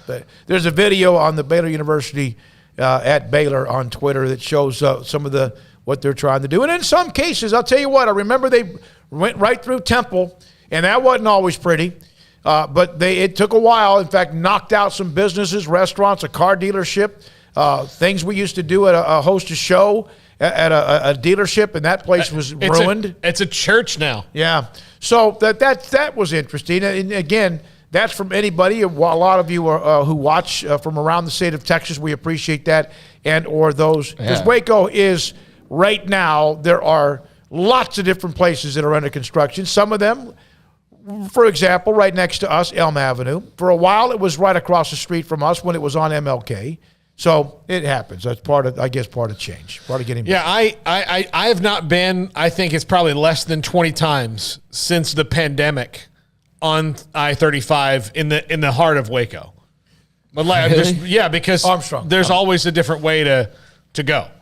And because it was so bad, one time I had a buddy of mine has an Airbnb here, an apartment, and I said, okay, well, the easiest way is going to be go 35, and they were starting some night construction on his exit, and I had to drive 4 exits down to turn around and get here.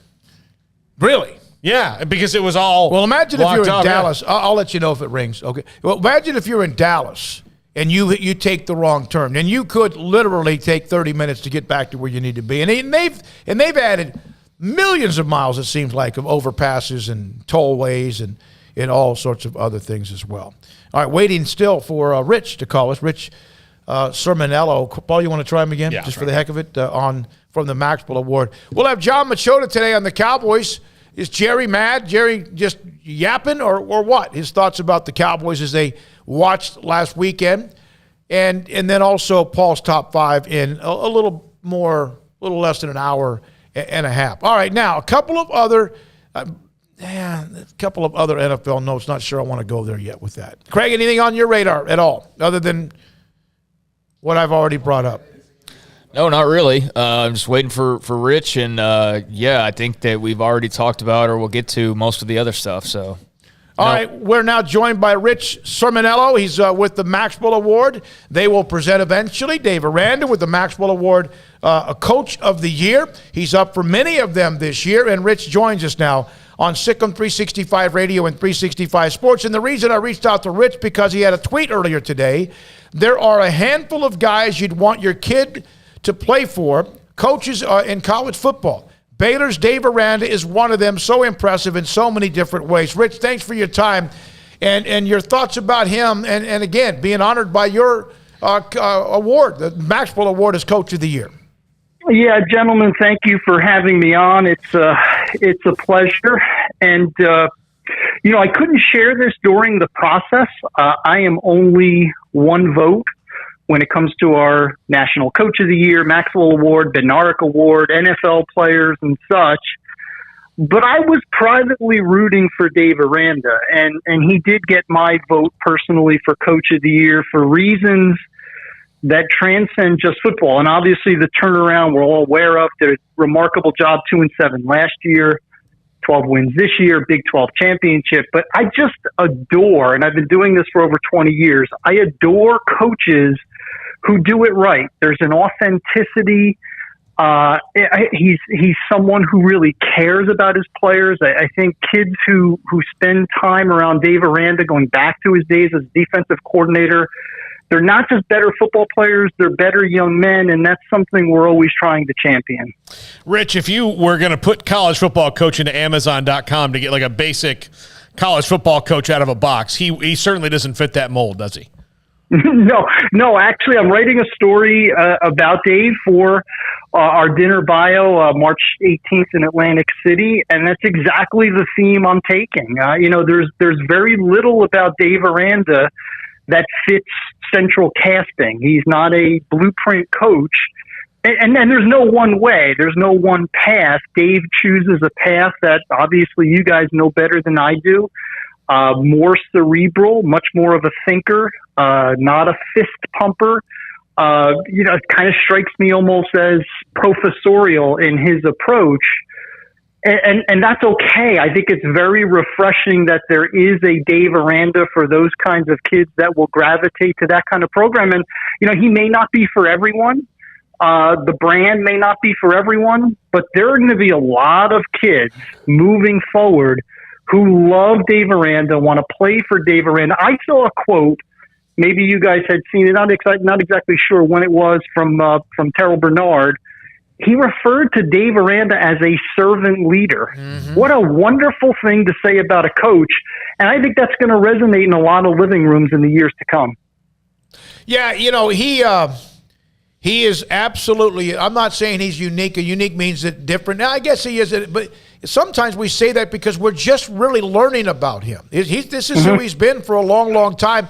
But who covered Baylor, when he first got here, one of the things we had to deal with, Rich, we couldn't really see him because everything was Zoom and on. And then we got a chance to start being around him, sit down with him, watch him, see at media sessions, whatever. It's almost like we're the ones learning, not him. Yeah, and it's an interesting point, too, because, I've been covering college football for a long period of time, even preceding my time with the Maxwell Football Club. We were obviously following Dave as far back as the Hawaii days and, his time at Utah State and Wisconsin and obviously more recently at LSU. And the one thing that always comes to mind is you thought of Dave Aranda, defensive genius, right? That was the thing that came to mind. And his defenses year after year were terrific. Always improved the product wherever he was. But, we really, and I'm at fault too, I never took the time to really dig deeper and find out what makes Dave Aranda tick. And that's one of the cool things about the fact that now he's on a bigger stage. He's a head coach playing for a nationally recognized program, Power 5 championship program. Now we're getting to learn more about Dave Aranda. And again, I think the more people that get to know this man, the better off they'll be. I have not met him in person. I will again in March, both he and his wife, and I really can't wait to do so. Well, Rich, part of the reason I think you couldn't dig deeper is he wasn't trying to let people. I mean, he's as private a person as you can imagine, and was more just about the work. Yeah, it's a great point. It's not something we're accustomed to in coaching or even society these days. I'm not pointing fingers. It's not a fault. It is who we are at this point. But in the age of social media, where everyone has a platform, everyone has a voice, they want to use that voice every minute of every day. Yeah, Dave Aranda is the antithesis of that. And again, it's one of the things I like. It still works. It doesn't, one size doesn't fit all. You don't have to take one pathway to championships. I just love the fact that Dave Aranda can do it his way, that Mac Rhodes was on board with it and said, I'm gonna take a shot with a guy who had never been a head coach before. Tough replacement, in my opinion. I'm a big Matt Rule fan. I thought that was a big loss for the program at the time, but the transition from Matt to Dave at this point couldn't have gone much better. Rich, y'all had a great group of finalists as well. I mean, in addition to Coach Aranda, you had Jeff Traylor from down the road at UTSA, Jim Harbaugh, Luke Fickell, and Mel Tucker as well. I mean, just in general, what a great group of coaches, and I'm sure a tough choice for a lot of people. Yeah, it really was. One of the things I like that we do, guys, is we are so national in our scope with players and coaches, and coaches this year too. I really like the fact that we had that group of 5 representation, obviously worthy with what Jeff Traylor did at UTSA, Luke Fickell at Cincinnati, taking the Bearcats to the playoffs. We did have the bigger programs. Jim Harbaugh, quite frankly, caught me by surprise this year. I didn't see that. I thought we were going to see mediocrity in Ann Arbor for as long as he stayed at his alma mater. That did not happen this year. Mel Tucker, great job using the transfer portal, bringing in the Kenny Walkers and players like that to resuscitate Michigan State. But again, out of the group, great group of guys, I still think Dave stands above those. And for me personally, I love the coach awards. We have regional coach of the years, NFL coach of the year. So for me, it's a lot of fun to do that as well. So the banquet you mentioned, is it in March? Is that what you said, Rich? Yeah, March 17th and 18th. We'll depart on the Saturday, the 19th. We'll have in all of our NFL player of the year, NFL coach of the year, Maxwell Award, Bryce Young, Bednarik, Jordan Davis from Georgia. Obviously, Dave is our national coach of the year. Pat Narduzzi, who I spoke to last night, our regional coach of the year. That's awesome. Again, Rich Sermonello is with us. Sikkim 365 Radio, 365 Sports. I know you're going to get that interview, and I'm telling you right now, ask him about Berenstain Bears or the Velveteen Rabbit, because that's another thing. That's another thing that makes him so unique, that he popped that out there a couple of times in interviews and or media sessions. Yeah. I actually saw that with Joel Klatt. You're referring to the interview, and yeah, again, like I'm sort of different. I kind of like the eclectic individuals, period, whether it's coaches or not. And I think the fact that he can weave the Velveteen Rabbit into a football interview with Joel Klatt, I think is awesome. I love that breadth of knowledge. He did it so seamlessly, and you could see on, Joel Klatt's face, he was kind of like, where did that come from? Yeah. But I love that. He's well-rounded. And again, for me, more than anything else, he develops great football players. But I think when you're around a cerebral, caring, well-rounded man of faith like Dave Aranda, I think the players that play for him, I think are better off because of it. I think the assistants are better off because of it. And that's why I'm a big fan of Dave Aranda. Rich, thank you very much. You'll enjoy it, no question about it. Thanks for your time. Enjoy the banquet, the dinner honoring Dave Aranda, and much more. We appreciate your time. Thank you, guys. That's Rich Sermonello. The Maxwell Award, Dave Aranda was up for many of those awards. The George Munger Award is this one, and he is named the Coach of the Year as well. Well, if he wasn't going to get one of these Coach of the Year awards, that was going to be some BS. I mean, honestly, with the year that they had, he was up for a bunch of them, like you said, but it was going to Mike Gundy or it was going to, whoever else. Fickell. And those guys, I mean, Fickell in particular is obviously very deserving of some of these, but I think it would have been a shame if he wasn't honored. And some way for the job that he did. And I know that Mac Rhodes, teased yesterday some more, that we should be hearing some contract news soon. So looking forward to when that finally drops, just to kind of be done with it for one, but also just to, have that official. But yeah, he's unique. He's different in the best type of ways. And if you're Baylor, you just hope he's around for a long time and continues to build, because really, if you think about it, he's just gotten started. Like he's only been a coach for 2 years. Mm-hmm. He's been a head coach for 2 years, and in his second year. Now, look, I do think that that first year was a little bit of a funhouse mirror. They were not as bad as a 2-win team. I mean, they really, talent-wise, they were not a 2-win team. Coaching-wise, they shouldn't have been a 2-win team either. COVID wreaked havoc. They got hit harder than just about anybody in the entire league as far as interruptions and not being able to practice and not even be able to play games and all of that.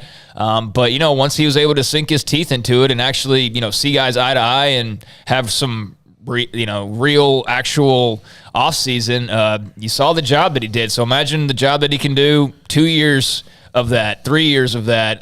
It's going to be fun to see. And I know that, there should be reasons for not believing next year could be quite as magical run. You lose Terrell Bernard and Jalen Petrie and a ton of other guys on defense. But then again, they don't seem to feel that way at all. Like they feel like, hey, next year can even be better. And I'm looking forward to watching that journey and seeing if that's something that does happen. Yeah, here's some comments on the chat room, by the way, from Gary Lewis, Paul, and Craig on the hospitals. You don't want to see what actually happens in regular hospitals in mainland China. You don't want to know. Yeah, I'm sure. And now, also a couple on the night. Gary said from Lewis on the chat room about Sermonello is really good. Look good at picking NFL games week to week. I did not know that. I would have brought that up. But servant leadership is a powerful testimony. Yeah, that you really don't see that very often. I don't think I've ever seen somebody. I've probably been around Waco long enough now. I've probably heard some speech, from somebody where they use that term in some way. Especially with a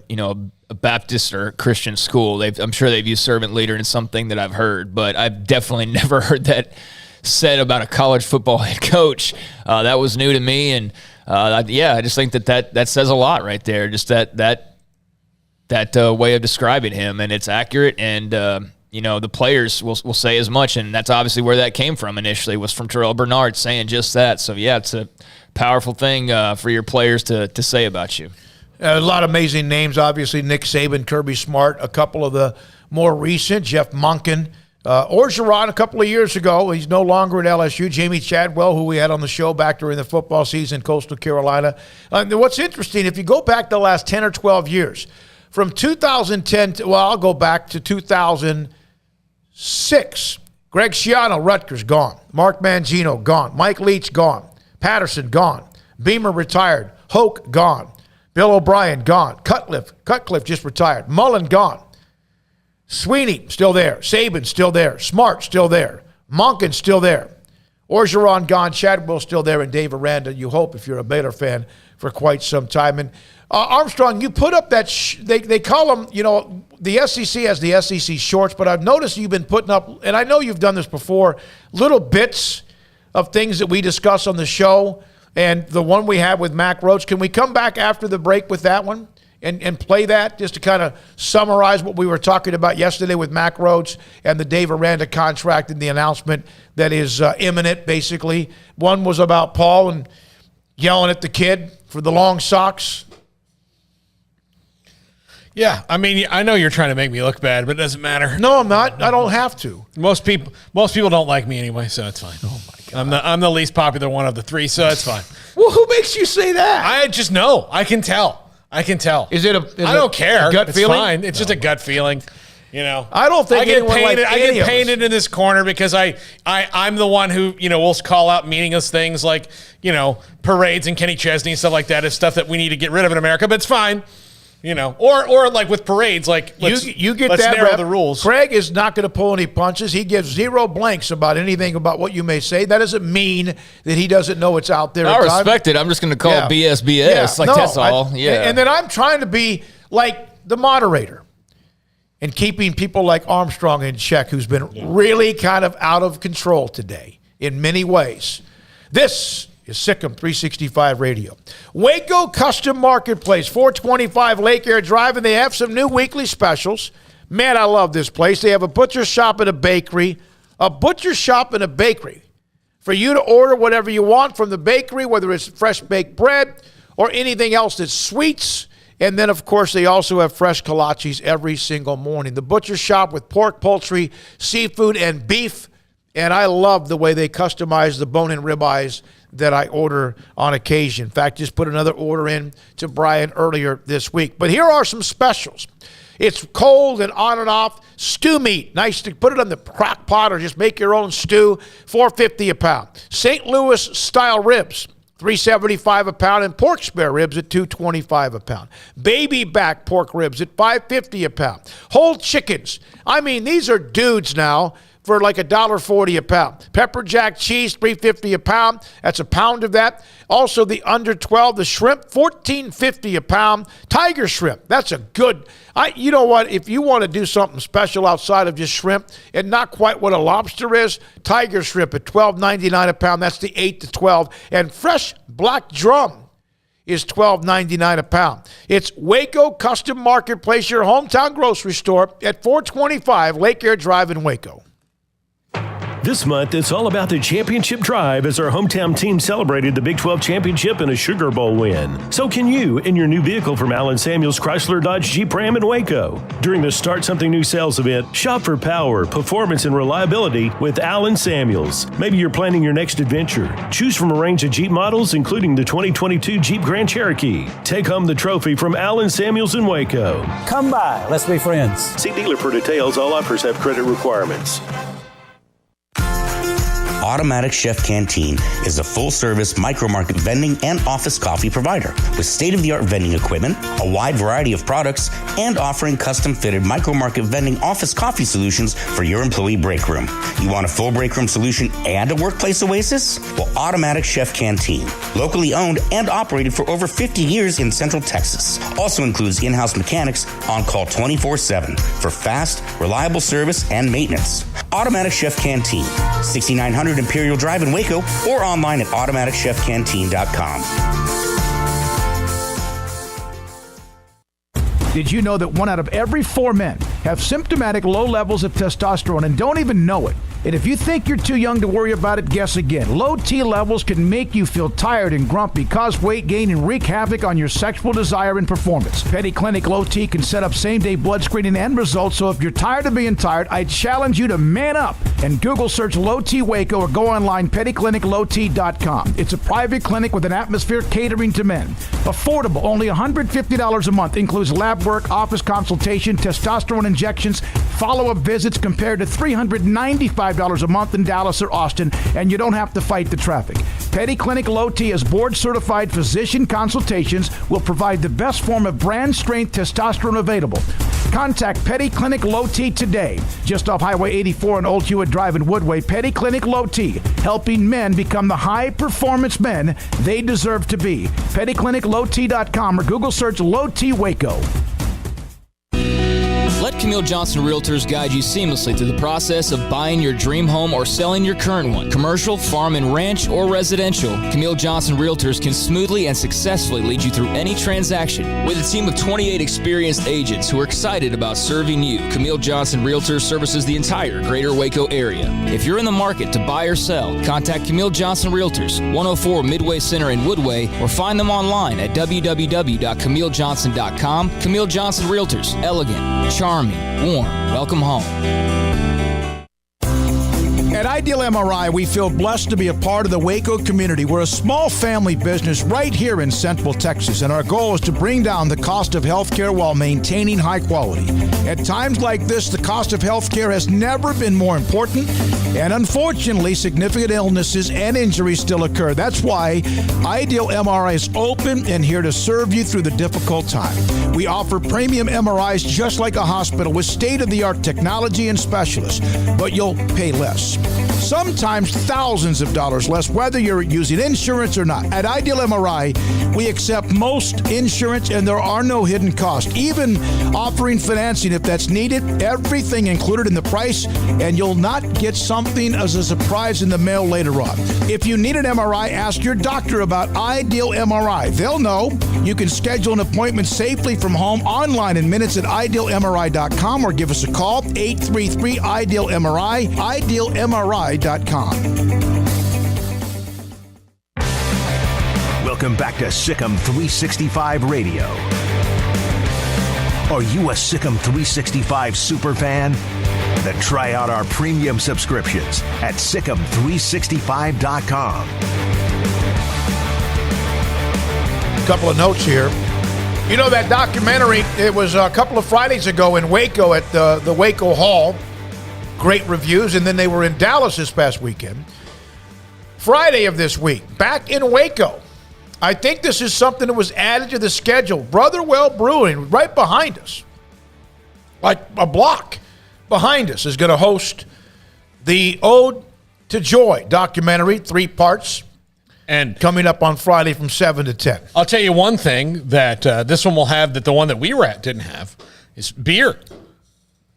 Yeah, because they have that. It was on this campus of Baylor. Yeah, right? So I'm just saying it's 15. I mean, I don't know how many people had that Texas had boots on that maybe slipped in a flask or something. Yeah, but I'll tell you, if you're a fan of craft beer, $15.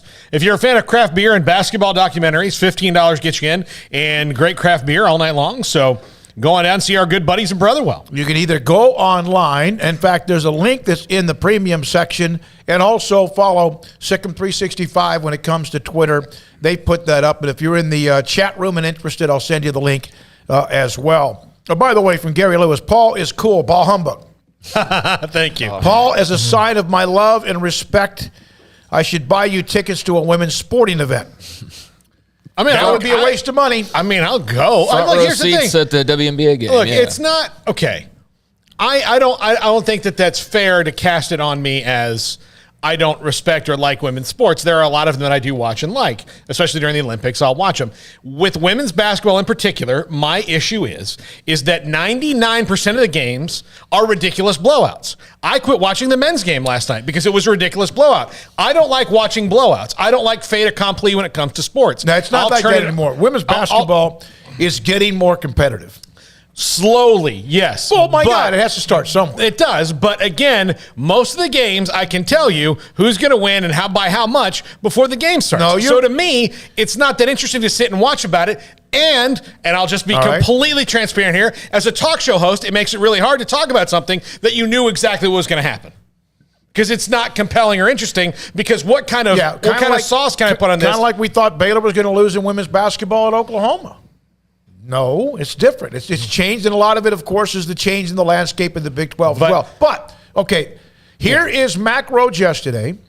We had him on the show, and the interview's up on our Twitter page, also under YouTube.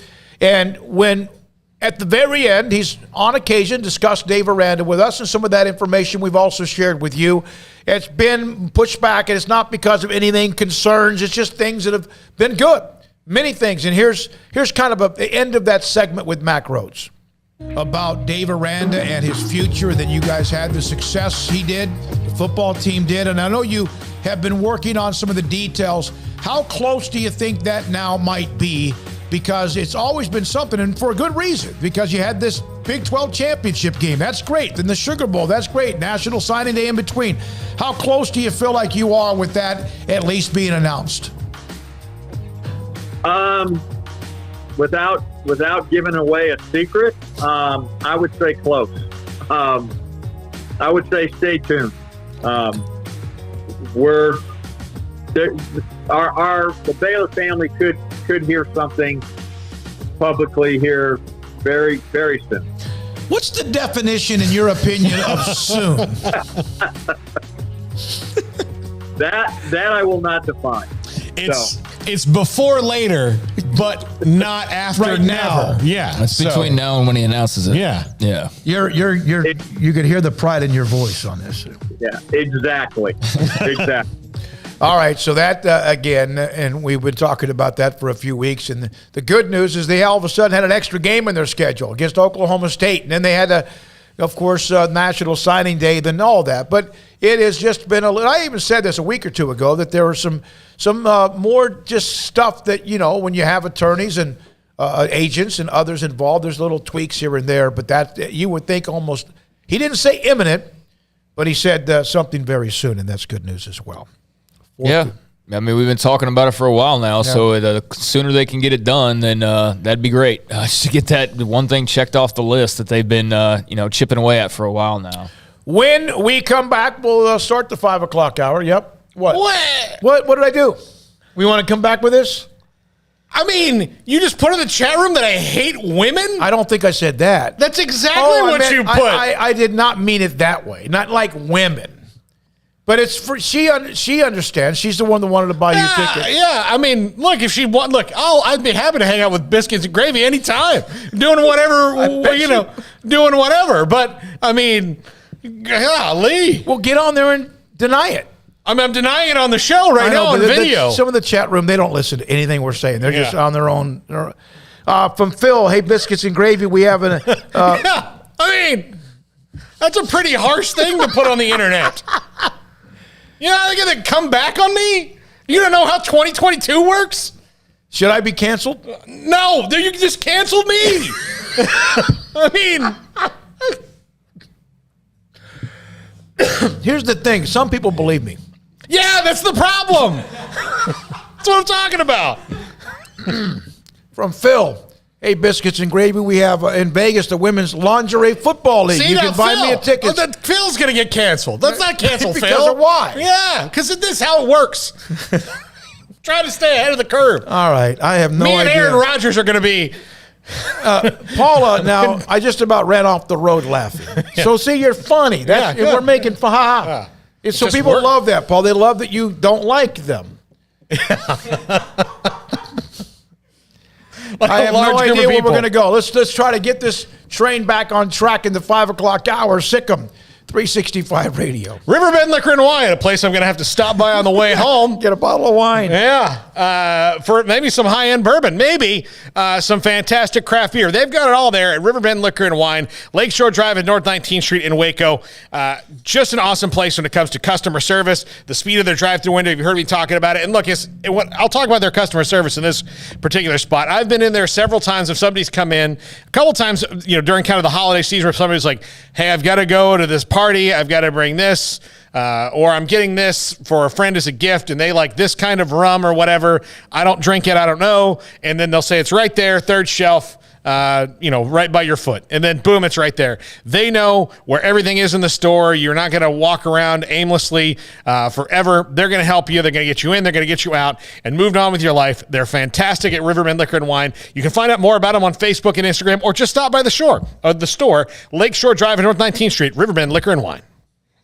With so many companies and policies out there, it gets so confusing shopping for insurance, and I never know if I'm getting the policy that's right for me. Luckily, I met the team at the Niche Group Insurance Agency. With the Niche Group, you can go to one company and get access to coverage options from many insurance carriers, and you get to speak to a real person about your specific coverage needs. With the Niche Group, I know I'm getting the right coverage at the right price. If you need insurance, talk to the experts at the Niche Group at 1-800-258-8302. It's plain and simple. Waco Custom Marketplace is the one-stop shop for what you need for tailgating, from charcoal, cold beer, and wine. And, of course, customize your order with brisket, tri-tip, sausage, wings, smoked pork tenderloin, country style or pork spare ribs, marinated beef and chicken fajita meat, ground beef and chili, meat, hot dogs, and burgers, buns, seasoning, sauces, chips. There's fresh baked bread and kolaches every day, breakfast sausage links. And you can also customize your favorite cut of steaks from Select, Choice, or Prime, bacon wrap fillets, ribeyes, New York strips, sirloin, T-bone, and porterhouse. Full service butcher shop includes pork, poultry, beef, chicken, and seafood, serving Waco restaurants and families since 1940. Your one-stop shop for beef, pork, poultry, and seafood needs. Waco Custom Marketplace, 425 Lake Air Drive, or WacoCustomMarketplace.com.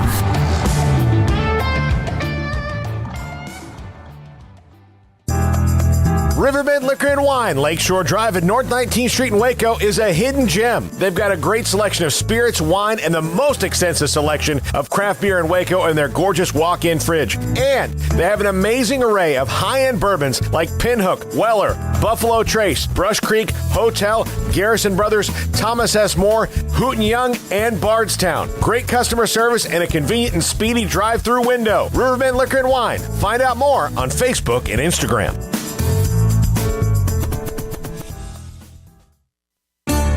You know what would make this moment better? Pizza. Dough made from scratch and an Italian family sauce recipe pizza. 3 fresh signature cheeses making a melty blanket of perfect pizza. Bob Mock has owned Marco's Pizza franchises since 2013 and has been delivering pizza since 2001 and is the proud owner of 4 locations in the Waco area, in Belmead, China Spring, Woodway, and soon to be open in Robinson. Order at marcos.com to make any moment better. Marco's. Pizza lovers get it.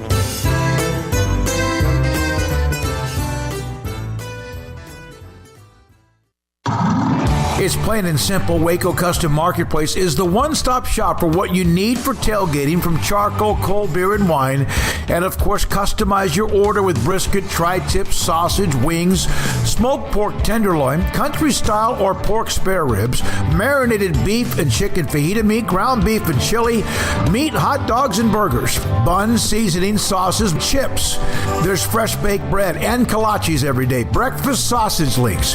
And you can also customize your favorite cut of steaks from Select, Choice, or Prime, bacon wrap fillets, ribeyes, New York strips, sirloin, T-bone, and porterhouse. Full service butcher shop includes pork, poultry, beef, chicken, and seafood, serving Waco restaurants and families since 1940. Your one-stop shop for beef, pork, poultry, and seafood needs. Waco Custom Marketplace, 425 Lake Air Drive, or WacoCustomMarketplace.com.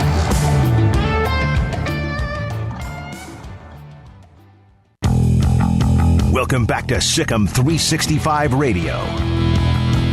Holtmeyer batted and intercepted. And it's Walcott bringing it back. Could he? Wire to wire, Sikkim Bears. How about it?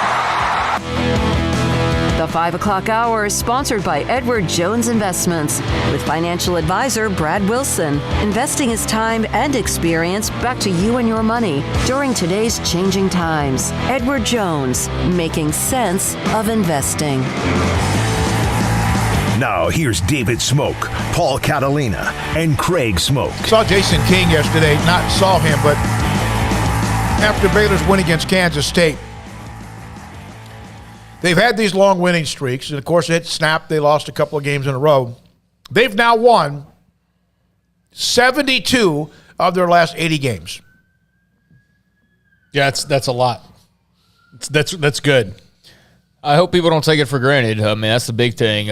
72 and 8 in your last 80. I mean, that's ridiculous. I don't care who you're playing. That's a ridiculous mark, and I don't know that people quite grasp just how ridiculous that mark is. That's like UConn women's stuff right there. I mean, it'd be a little bit behind. In but men's basketball terms, that's silly. Yeah. No, it's very silly in men's basketball terms, and I'd be curious to see like where others, like a Gonzaga, I'm sure has a pretty impressive mark, and Kansas or whoever. But I mean, no, that's an absolutely ridiculous number. 72 and 8 in your last 80, and that includes March Madness and obviously a national championship as well. And they got a chance to be 73 of 81 and 74 of 82, and there's a lot more wins coming their way, but there's probably some losses as well. So again, it's just going to be really fascinating to see how the Big 12 basketball race shakes out ultimately as we start to approach the final stretch here soon. And it's just I hope that people are appreciating it for what it is right now, because there's no guarantee. You see how quickly things can change in a very quick minute. So just be glad for what you got. 72 and 8, Jason King. It's also in David K's notes where Jason got that from. David K always throws out some nuggets that are absolutely fantastic. Here's one. Baylor has now held its opponents to fewer than 40 points in all 40 halves this season, and in all 52 halves since the start of the 2021 season. tournament, since the NCAA tournament. Now, you may say 40, that's a lot, especially, but sometimes, you get a game gets a little bit loose, or some team just like boat races you for a little bit, even though that hasn't happened really to Baylor. But teams don't score 70 points on them. No. They don't. They keep most teams under 70. But sometimes, even if you're really, really good defensively, like Tech or Baylor, like, KU or Texas, and Texas with a great win against, not great, but a good win against that was TCU a really good win because it was on the road. Yeah, no, that was a really good win. You don't see those games get too high, but sometimes you're up, maybe you are. We're talking about every half this season against even games that get out of hand when you're up by 30 or so, and then somebody might just start hitting some shots. Now, Baylor now has forced 10-plus turnovers in 28 consecutive games, 12-plus in 19 of 20. And they are still, and L.J. Cryer, who's become their best scorer, at least recently, had a handful of turnovers that obviously have to be cleaned up. They're 34-6 in the Big 12 the last 3 years. Best record among any Power 5 conference teams. And then the 72-8, the best record by anybody in the Power 5, and that includes others that have had a great run the last 2 or 3 years. By the way, I just want to add something real quick on the Ode to Joy premiere at Brotherwell on Friday. They have a new green and golden ale out, which is they'll have it on draft and be available for cans after next Tuesday, but is refreshing and easy drinking golden ale, light crisp body with notes of toasted biscuit and fresh lemon. Perfect pint for celebrating game day. So that's from David Stone King down at Brotherwell. No one else in the studio can do that like you can. Thank you. I appreciate that. Yeah. I'm trying to give you a compliment. It isn't on the a compliment. show. I mean, after you called me a chauvinist. No, I never said that word. No, you didn't say that word. I never said that word. So that's pretty cool. Now, the NFL playoffs, John Machota joins us at 5:30, not just on that, but also to discuss some of the week of Cowboys drama. Of course, there will be some of that as well. There's an interesting story. Let's go to the chat room. Let's go to the chat room and try to get off of Paul and some of the things that he has said today on the show, even if he didn't. We've had the China thing, the I-35. Timothy, we had the Iowa writer on. Many Iowa football fans compare the Hawkeyes with the 132 teams. So if the Hawkeyes are in the top 30, well, that's better than 100 other schools. He's a very proud Iowa Hawkeyes fan. And he's also very much true serum when they blew a gasket or two at the end of the year. And he hates Nebraska. And he should, because he's an Iowa fan. And I get that as well. Now, Gary, Craig, you brought this up. Mack is out, right? That was something you could see coming yesterday. That's now official. Chris Mack at Louisville? Yeah. So that's a very proud basketball program. Yeah, and I mentioned yesterday the ACC overall not doing well, and Louisville's one of your flagship basketball teams. That's one of the teams in your conference that has a national title. That's one of the ones that's not Duke or North Carolina that has a national title. So them flagging like they are, it's kind of surprising. Chris Mack went in there following, the very unceremonious departure of Rick Pitino with a lot of fanfare, and people thought that he could, right the ship or make it, keep it at Louisville basketball. But their entire athletic department the last few years has had a ton of problems. You go back to, having to fire the athletic director and Rick Pitino, and then everything that happened when Bobby Pacino came and went, from Louisville, and everything. And then the Papa John's thing was not anything that you want to deal with at all. So all of that was just kind of a mess for Louisville for a long time. And I think now they're just and then look, this year they had their athletic director stunt and try to get a job at a school in the conference, and only to use that conference to get out of his contract with Louisville so he could go into private business. So they've had a lot of stuff going on there. It's very, very strange at Louisville right now. Jacob Guy on the chat room, the Big Ten, back to that story about them maybe dropping from 9 conference games to 8 because of the alliance, because of the college football playoff, how it works out. They could have done this without all this alliance stuff. Yeah. In theory, they could have. Mm-hmm. So why does this even matter? Jacob, you make a pretty good point, but you have divisions. When you go to a certain number of schools, what is the deal where you have to go to a championship game or divisions? Is there a rule on the number? Because if the Big Ten now is going to have, 14 or so teams, whatever it is, So they can. I didn't know you could do. I thought you had to go to divisions, but I guess not. That's one of the things off my radar. I mean, like you said, the alliance is not. The scheduling thing was to get other people excited, because if you went to the it fans was also and said, protectionism. yeah, wasn't but like it was. This is they're essentially a lobby. Like it is what it is. This is about lobbying, and this is about whipping votes for an alliance when it comes to a voting block, because we're scared of the SEC and we'd like to have some kind of control, whether it's good for the whole of college sports or not. We'd like some kind of protection here. And if that was all that it was, then people would be like, well, that's boring. You guys screw us over as fans all the time anyway. What do we care about that now? But if you say, but hey, we're going to vote together, but also you're going to see some cool games, then people are like, oh, neat. Yeah. Yeah, the alliance, I thought, was put together not for non-conference games. I thought the alliance was put together to protect against the. Well, it wasn't put together for non-conference games. It was put together to protect the teams. Like, that's just a byproduct of the alliance. Like, you can't just do it just to. We're just going to do this for politics alone. That's not going to do anything for fans. What's going to get fans excited?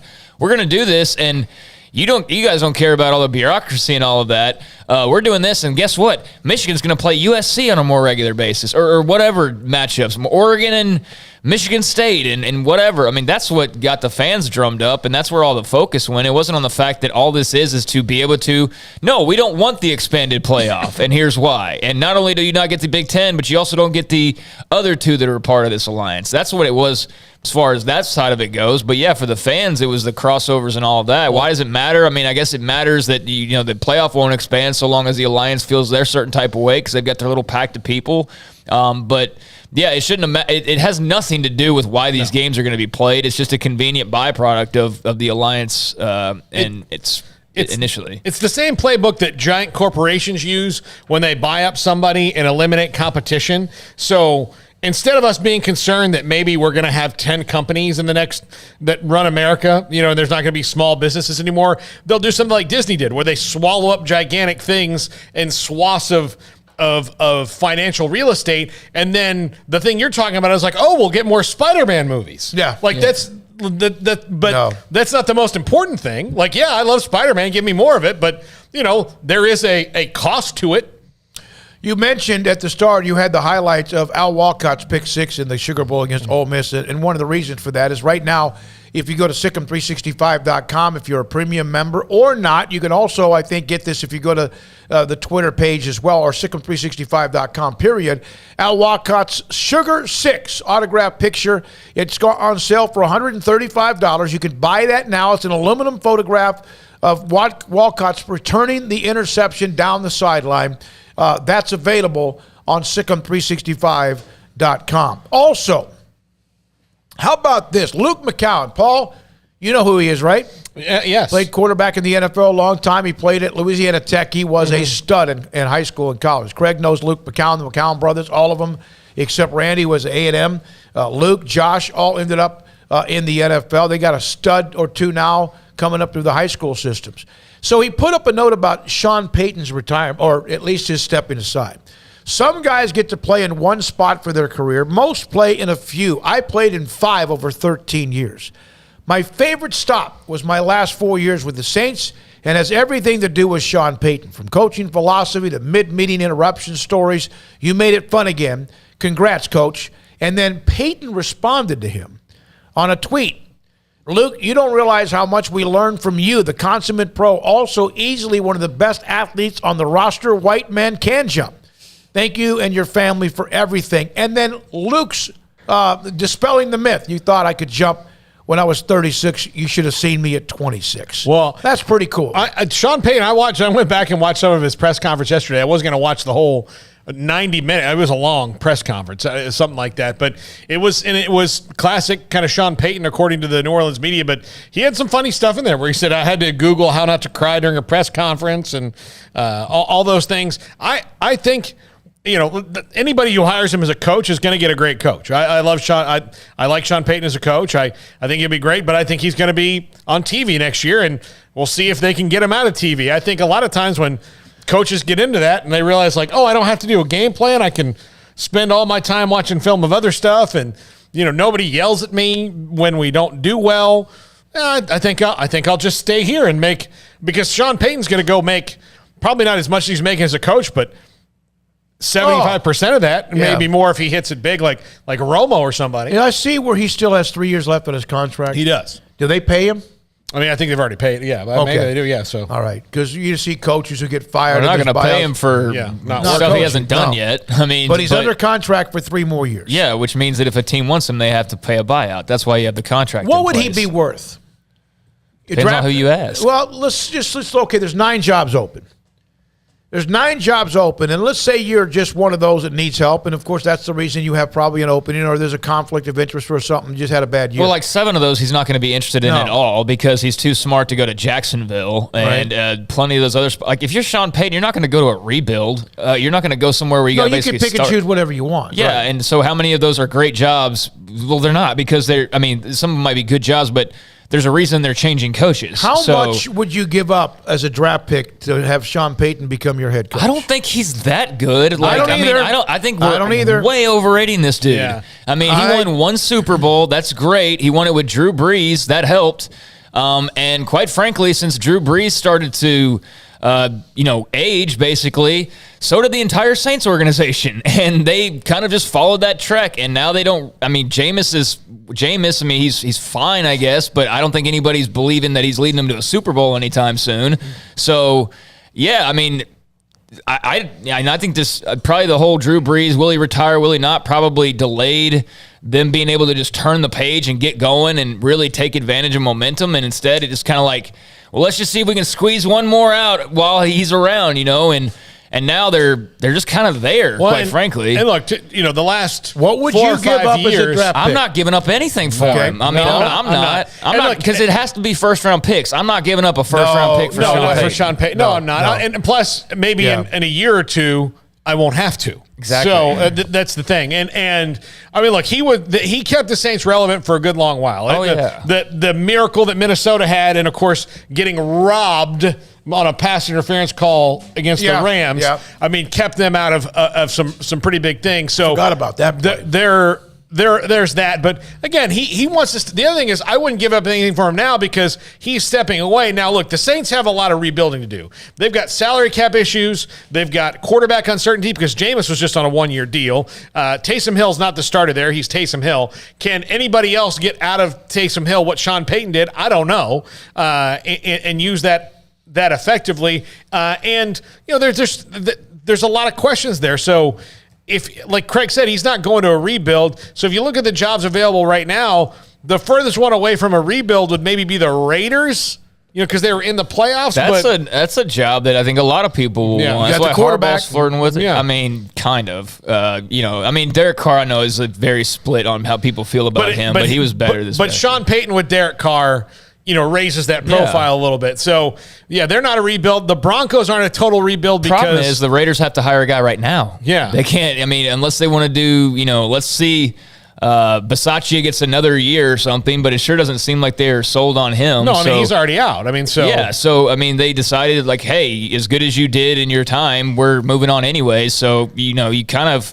if you're Payton, you kind of can't do it now because you're taking this year off. So they got to hire somebody. They're not going to wait for Sean Payton for a year. Yeah, they got to hire a GM. 3 of them have already been hired of the GMs available. New York's hired theirs. Chicago and Minnesota have all hired theirs. So that has to happen before they hire a head coach. So, and I want to be clear. I think Sean Payton's a good coach, but I'm just saying I'm not trading first-round picks for him. No, I don't the think value he's that of good. him now compared to a couple of times. Yeah, I when I heard that, as far as if he was a coach somewhere else, there's a chance you might have to give up a draft pick. My question is, if in fact you did, if you're a team looking for a coach, you probably are. You also need draft picks. And is a coach more valuable than no one's going to give up a first-round pick. The only time it ever worked out was Gruden to the Bucs. And I'm not so sure that Tony Dungy would not have won that next year, because that team was really good. But Gruden did change their offensive philosophy and made it work there in Tampa when their defense is already the best in the league. So, That's the only time it's ever worked out. All the rest of it, John Gruden, what he's doing these days? Like Cabo? Trying to clear his name and trying to probably repair his image a little bit because he got totally sideswiped by the NFL.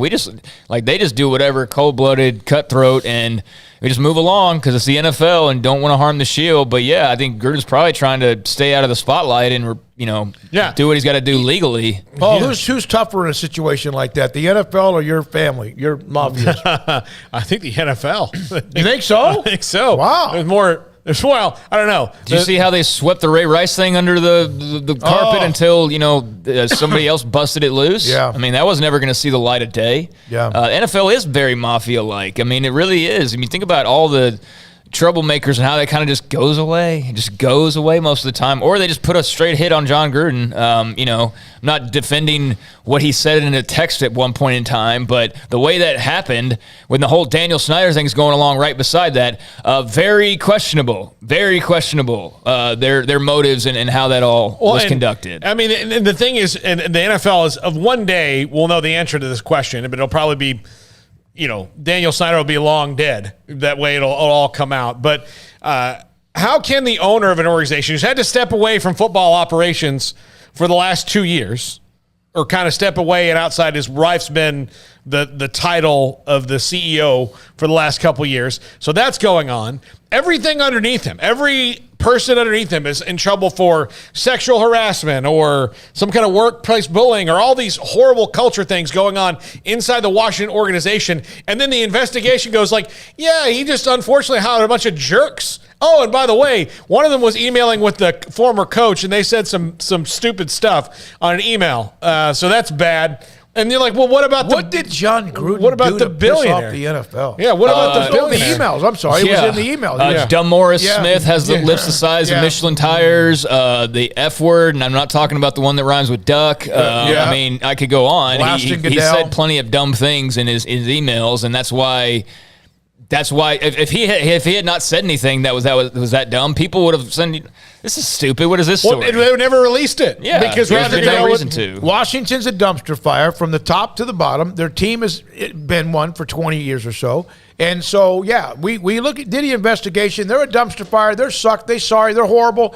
All sorts of. And John Gruden, you're fired, basically. So wait a minute. He's in Las Vegas. Doesn't matter. John Gruden got fired. All the Washington had already fired all the people. Yeah. They had, because they had to at the moment, because the Washington Post had them over a barrel. All these things that happened, and then nothing happens to Daniel Snyder. Jerry Richardson from the Panthers, who. Look, I'm not defending him, but he got caught saying, hey, nice jeans, and he got run out of town, and he's done. But Dan Snyder's fine. Not only fine, he was able to buy the rest of the team from Fred Smith and all these people. What money does, man. He consolidated power somehow. I was going to say, it's almost like these really rich, powerful people that, look down on all of us. They just get away with everything, basically. Mm-hmm. And we just sit back and just take it, and they just will continue to get away with it. They never fall. None of these politicians, none of these big super billionaires, and they just keep screwing up and doesn't matter. They got money. Doesn't matter. If that was me, though, I'm going to jail for 10 years, or I'm fired, I'm blacklisted. It's gross. It's really gross. All right, when we come back, 5:27, John Machota, he covers the Cowboys and the NFL for theathletic.com, Sikkim 365 Radio. PettyClinicalOT.com. Dr. Kent Petty can help you become the high-performance man that you want to be, maybe used to be, and you need to be. And as you get older, testosterone in your body, the levels can drop. Not everybody, 1 out of every 3 men have symptomatic issues of low testosterone. What does that do? Could affect and maybe even just take away your sex drive.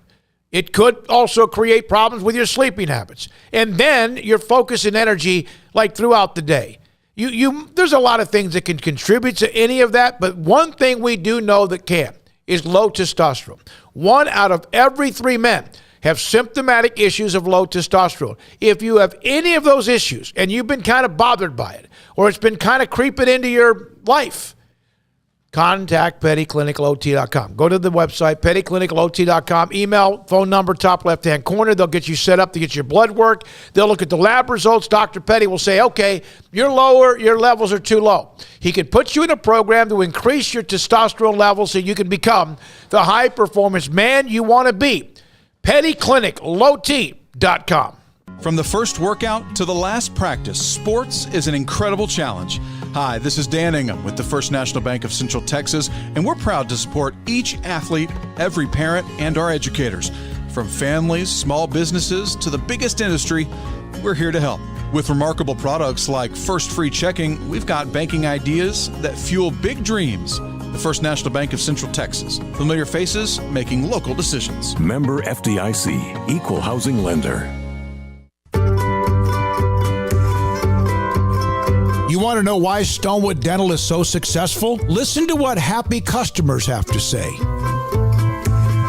It's pleasant. It's different than any other dentist office. I really feel like they care. And it's not that you're here for 2 hours waiting on someone to take care of you. It's quick and easy, and I bring my kids, and my kids love being here too. They really love the treasure box. Staff is really nice and accommodating, real friendly. You feel more like home. It's not sterile looking. Everybody has their own personalized rooms with decorations and decor, and they'll even have a blanket for you when it's cold.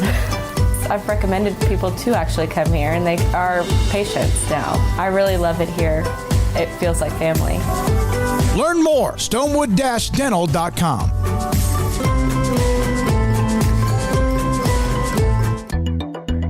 It takes time to reach goals. It's a truth that applies to more than sports. It goes for your financial goals as well. You work hard for your money, and you deserve an investment strategy that lines up with your game plan. And Tom Albers, your Edward Jones financial advisor, can help. If your financial investments aren't putting forth the effort you desire, stop by today for a financial review. Tom Albers, 4301 Lakeshore Drive, 254-776-7605. Edward Jones, member SIPC.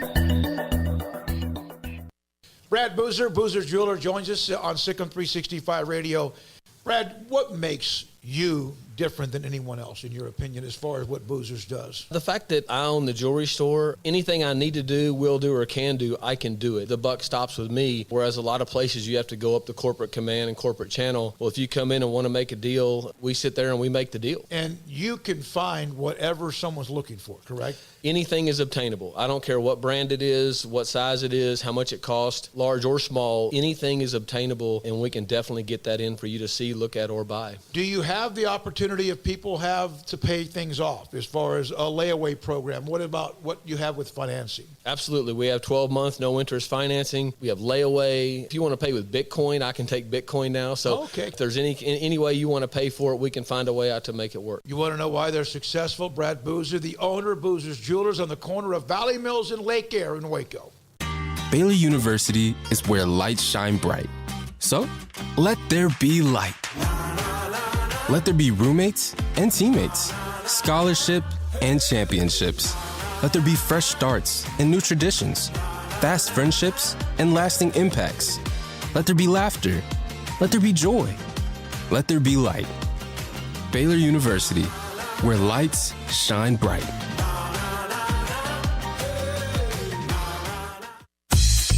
Baylor Scott and White, Southwest Sports Medicine and Orthopedics, the team physicians for Baylor Athletics, diagnosing and treating all sports-related injuries, including concussions. These specialists also provide orthopedic services for athletes and non-athletes alike, whether it's knee or shoulder pain, hand or wrist injury, orthopedic spine care, and even an arthritis and total joint clinic. Trust the doctors Baylor Athletics trusts. Baylor Scott and White, Southwest Sports Medicine and Orthopedics wants to get you back in the game.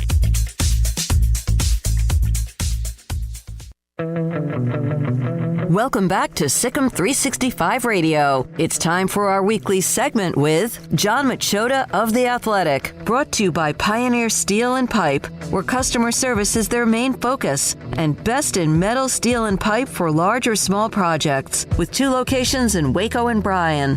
Family owned and operated since 1943. We are now joined by John Machota, TheAthletic.com, covers the Cowboys. That in itself is a full-time life, and also the NFL, of course, into the championship round as well. John, thanks for your time. Is Jerry allowing his head coach in any way to twist in the wind? I guess you could technically say that, but it's funny because Michael Irvin was on the radio here doing a weekly segment earlier this morning, and I just love the way he summed it up. Is basically he was asked about, is it fair to Mike McCarthy to have the Sean Payton stuff out there? And he's like, well, don't lose in the first round of the playoffs with the team that you had, and you don't put yourself in that position. So, yeah, that's part of the business. And I just think you're pretty naive if you become the head coach of the Dallas Cowboys and you don't think things like this aren't going to always be in the consideration or being discussed if you don't have success and you have a disappointing finish to your season. So, he's probably twisting a little bit in the wind, but I bet you Mike McCarthy is pretty confident that he's not going anywhere, and he's dealt with plenty of stuff in his time in Green Bay. I'm sure it's not that surprising to him. Did Sean Payton stepping away just create a headache not a headache, but constant questions for Cowboys ownership for the next however long it is until Mike McCarthy's not the coach and Sean Payton is available? Yeah, to a certain extent, I think it has. But much like my last answer, I do believe that, some will say that all comes with the dinner, but, I guess I'd feel a little bit more like it's unfair if they had played a really good game, won their wild card round, and just lost the way the Bills just did to the Chiefs, and you're just like, man, that's just kind of the way the game goes. To lay an egg the way they did in the playoffs, to play the way they did in the second half of the season against any team that was decent, this you should all expect it, or you shouldn't be in this business. I mean, that's what comes with it, and that's what comes with the most passionate fan base, probably in sports, not just the NFL. So, man, put your big boy pants on. This is why, I think it was Bill Parcells said, this is the big room. Yeah, that's what it is. So if you don't, no one's twisting your arm. You don't have to coach or be a part of the team or anything like that. Somebody else will gladly do it. John, looking back at those classic games last weekend, obviously the Cowboys were a step away from being able to play in just those games. Did you have any thoughts about the team when watching those others out there competing for a shot at the championship games, just in terms of maybe how they would have played or how they would have fit into the scheme of things? Yeah, I like that. That's a great question because there were a lot of different things I thought about when I was watching it. And, there's always going to be, when you have four top teams playing, there's always going to be different things that you see that you're like, man, the Cowboys could do that. They would have been better off. But there's two sides to every story. So my big thing is I felt like every team in big moments were targeting their best players when they needed to make plays. And that's clearly not what the Cowboys were doing, especially against good teams, the backstretch of the season, like San Francisco, like we've talked about on here. And I know that I believe it was after the Packers lost. I believe that there were some comments about that they went too much to Devontae Adams and that they should have been looking for other guys. So like I said, there's two sides of the story. Me personally, I just feel with the way this Cowboys team was constructed, it's great when you can get Cedric Wilson and Dalton Schultz, but there had to be more ways to get the ball to CeeDee Lamb and Amari Cooper. And again, if that was only the 49ers game that was the case, I wouldn't even bring that up. But we saw that too often this past season where it was like, these are the big dogs. These are the guys that are going to win these games. These are the guys that are the advantage in every matchup that they're going to face.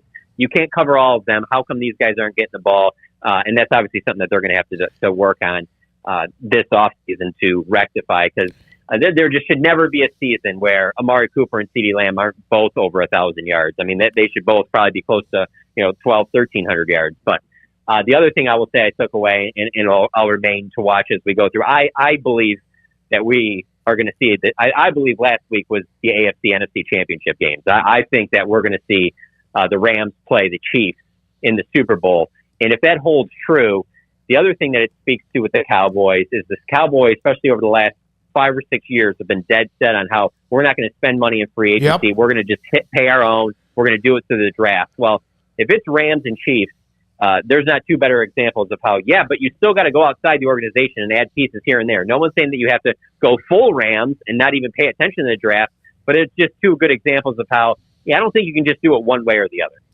Jerry's tried it, it seemed like, every way. And it doesn't mean when you do go and give up a first-round pick or whatever that it's going to work that way. But the Rams said, hey, we're not sitting still. We're going to go get Von Miller. We have a receiver who goes down. Paul, Woods goes down. Yeah. They went and found and of course, kind of fell in their lap, but yeah. Yeah, I know. But they got him, and Odell Beckham Jr., who's been really good for them. John, you mentioned the CeeDee Lamb and Amari Cooper compared to what we've seen with other teams and where they are now getting it to their players. You know, how much do comments from former players? You've mentioned Michael Irvin. I've also seen what he said a couple of other things in the last week or two. Or Troy Aikman, who basically put the offense on a burner with the comments about Michael Irvin would have had 10 catches at halftime, and he hates to go back to the past. How much does that, if at all, reverberate in the Cowboys organization? I think it does.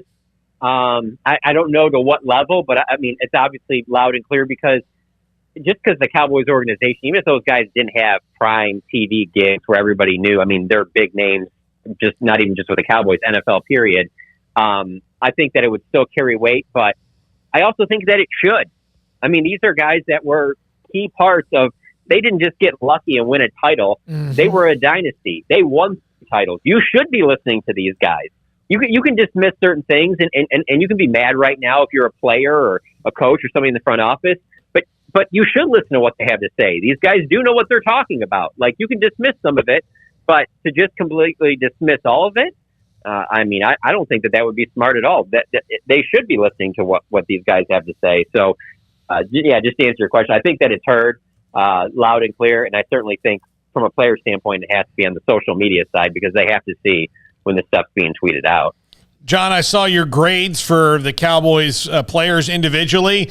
This was a team that was 12-5 in the regular season.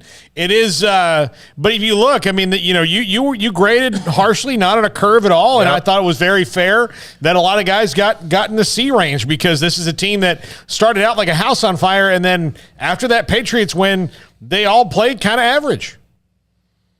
Yeah, and that's what was hard about grading the team because there's some parts of it where you're just like, like a Dak Prescott, I gave him a B-, and there's some people that think like, well, he should have been a C.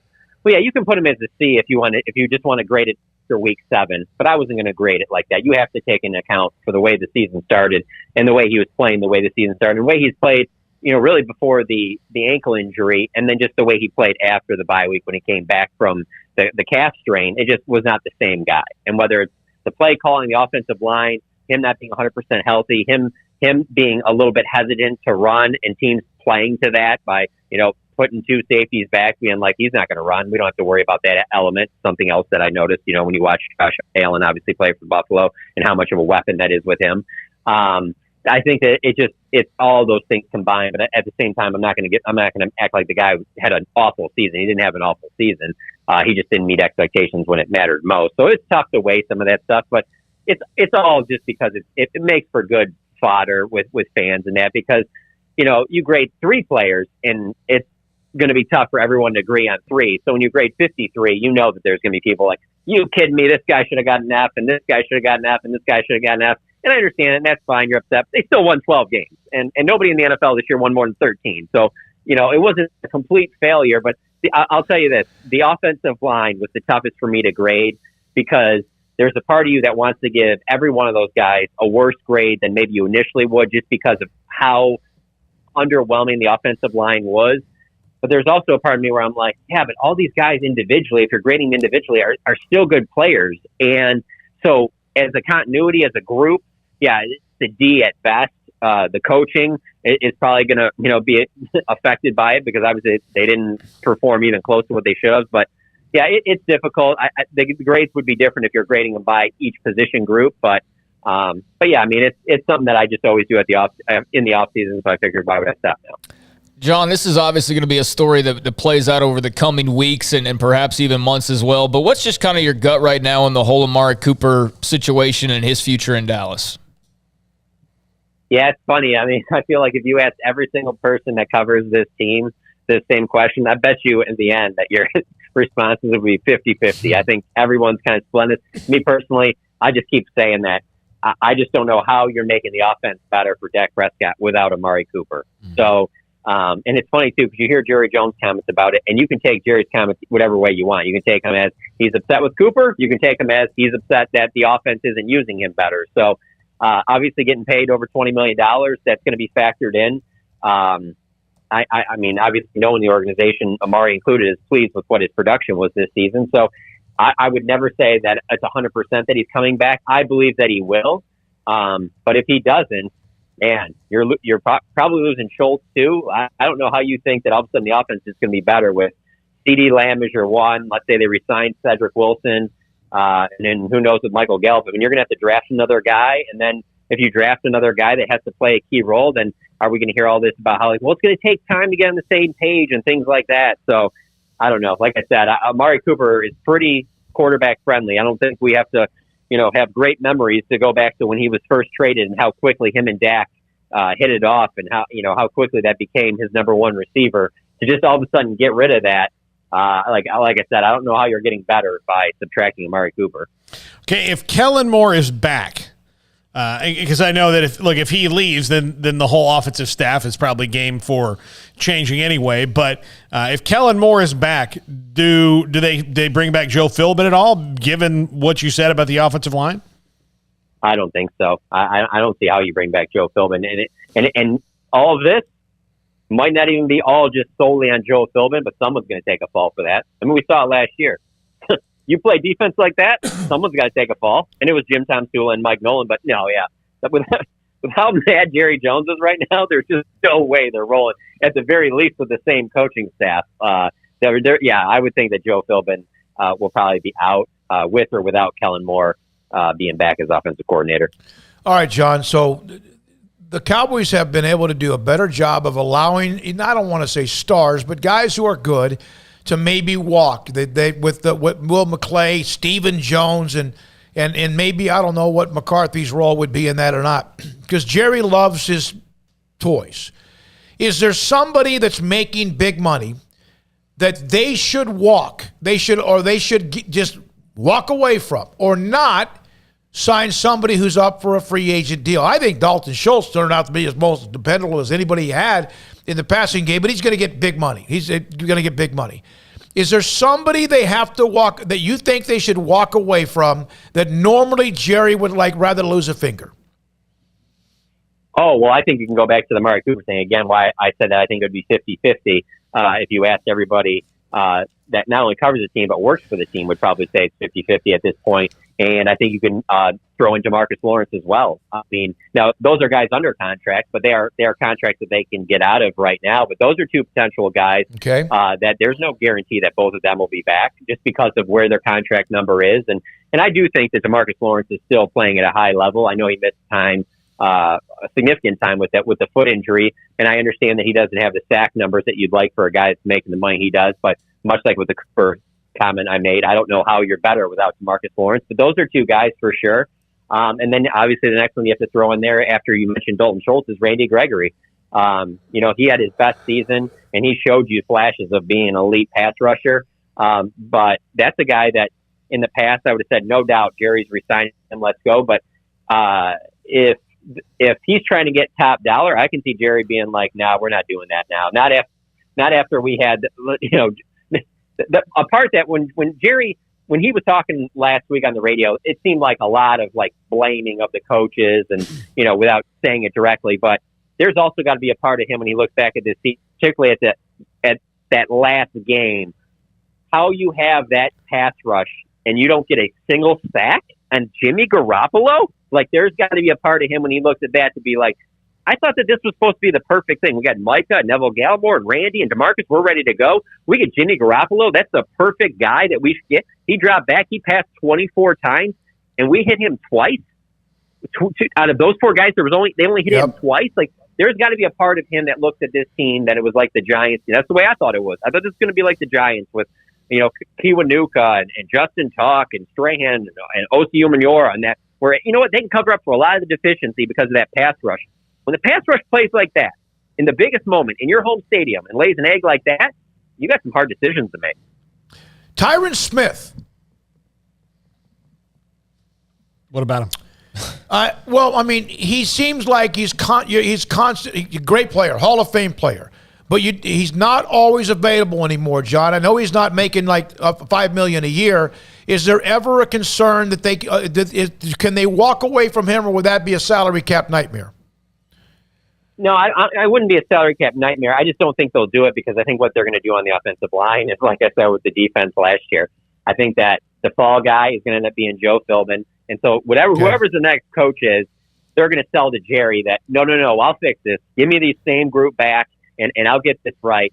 But when you bring up Tyrann, I think the one key there would be whoever that offensive line coach is what they think of Terrence Steele. If they think Terrence Steele is ready to be this every game starter and that he could potentially, fill that role, that's a different story. I don't believe that that's going to happen. I think Tyrann's going to continue to play. I think he's going to be a Cowboy at least for one more year, depending on, his health and things like that. And he wants to continue playing. So I just find it hard to believe that Jerry would make a move there.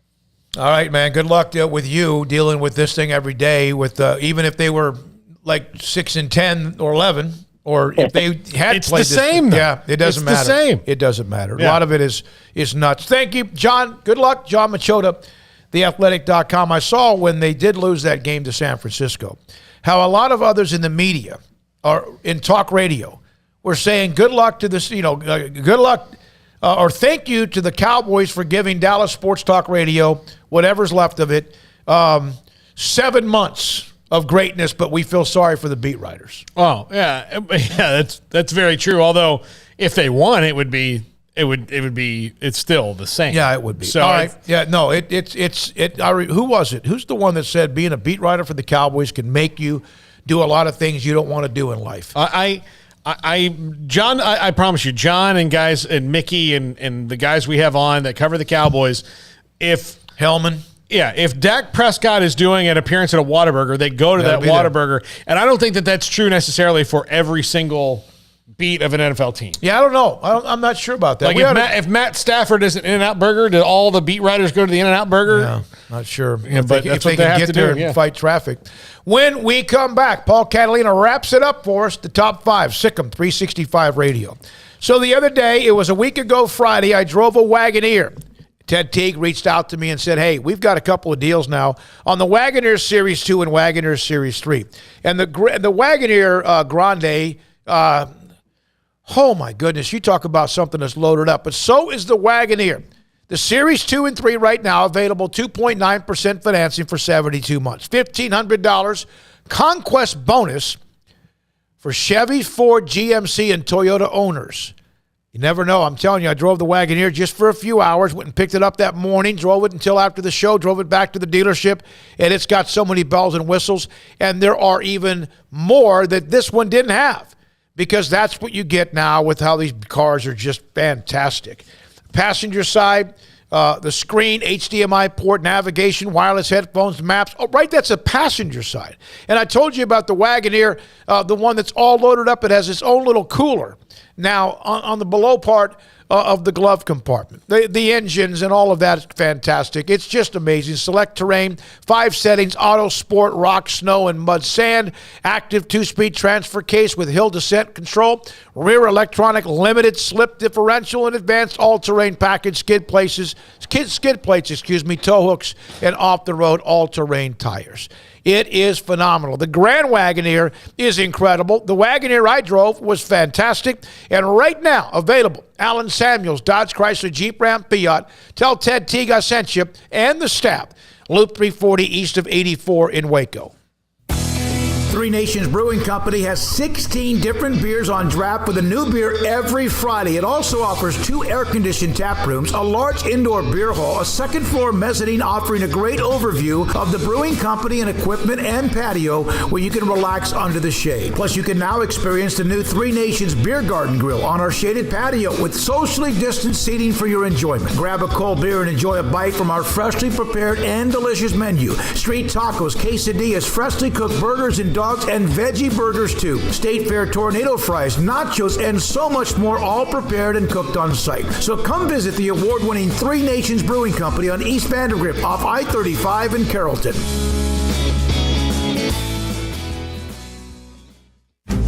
Shorty's Pizza Shack at 12th and Bagby is a homegrown, family-owned and operated must-visit pizza place in Waco. Fantastic pizza by the slice or get the whole pie to share. Great happy hour specials every single day, and it's not just pizza. Great wings. You have to try the Sikkim sauce, chili cheese fries, pizza pillows, and more. Dine in for a great hangout or carry-out. Order online at shortyspizzashack.com or do yourself a favor and bring your crew to the restaurant at 12th and Bagby. Shorty's Pizza Shack. Tell them Paul sent you by.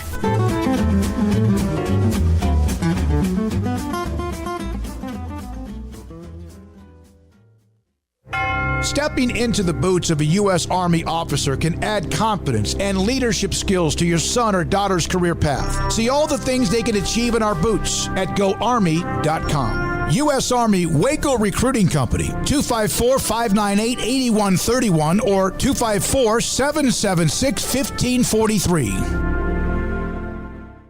It was broad daylight. I stepped into a gas station for 5 minutes to grab a snack, and just like that, my car was broken into. They made out like a bandit. My laptop, my phone, everything. I called my agent to see what could be done, and he restored my faith in humanity. My claim was processed so quickly, and I was able to recover my losses. Stop by and see our agents at one of our 3 McLennan County locations. Coverage and discounts are subject to qualifications and policy terms and may vary by situation.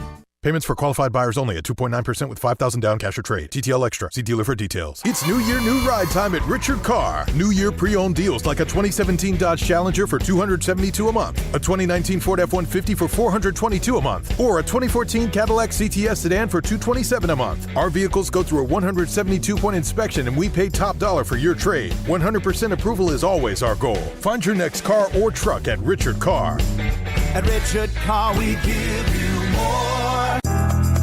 Riverbend Liquor and Wine, Lakeshore Drive at North 19th Street in Waco is a hidden gem. They've got a great selection of spirits, wine, and the most extensive selection of craft beer in Waco in their gorgeous walk-in fridge. And they have an amazing array of high-end bourbons like Pinhook, Weller, Buffalo Trace, Brush Creek, Hotel, Garrison Brothers, Thomas S. Moore, Hooten Young, and Bardstown. Great customer service and a convenient and speedy drive-through window. Riverbend Liquor and Wine. Find out more on Facebook and Instagram.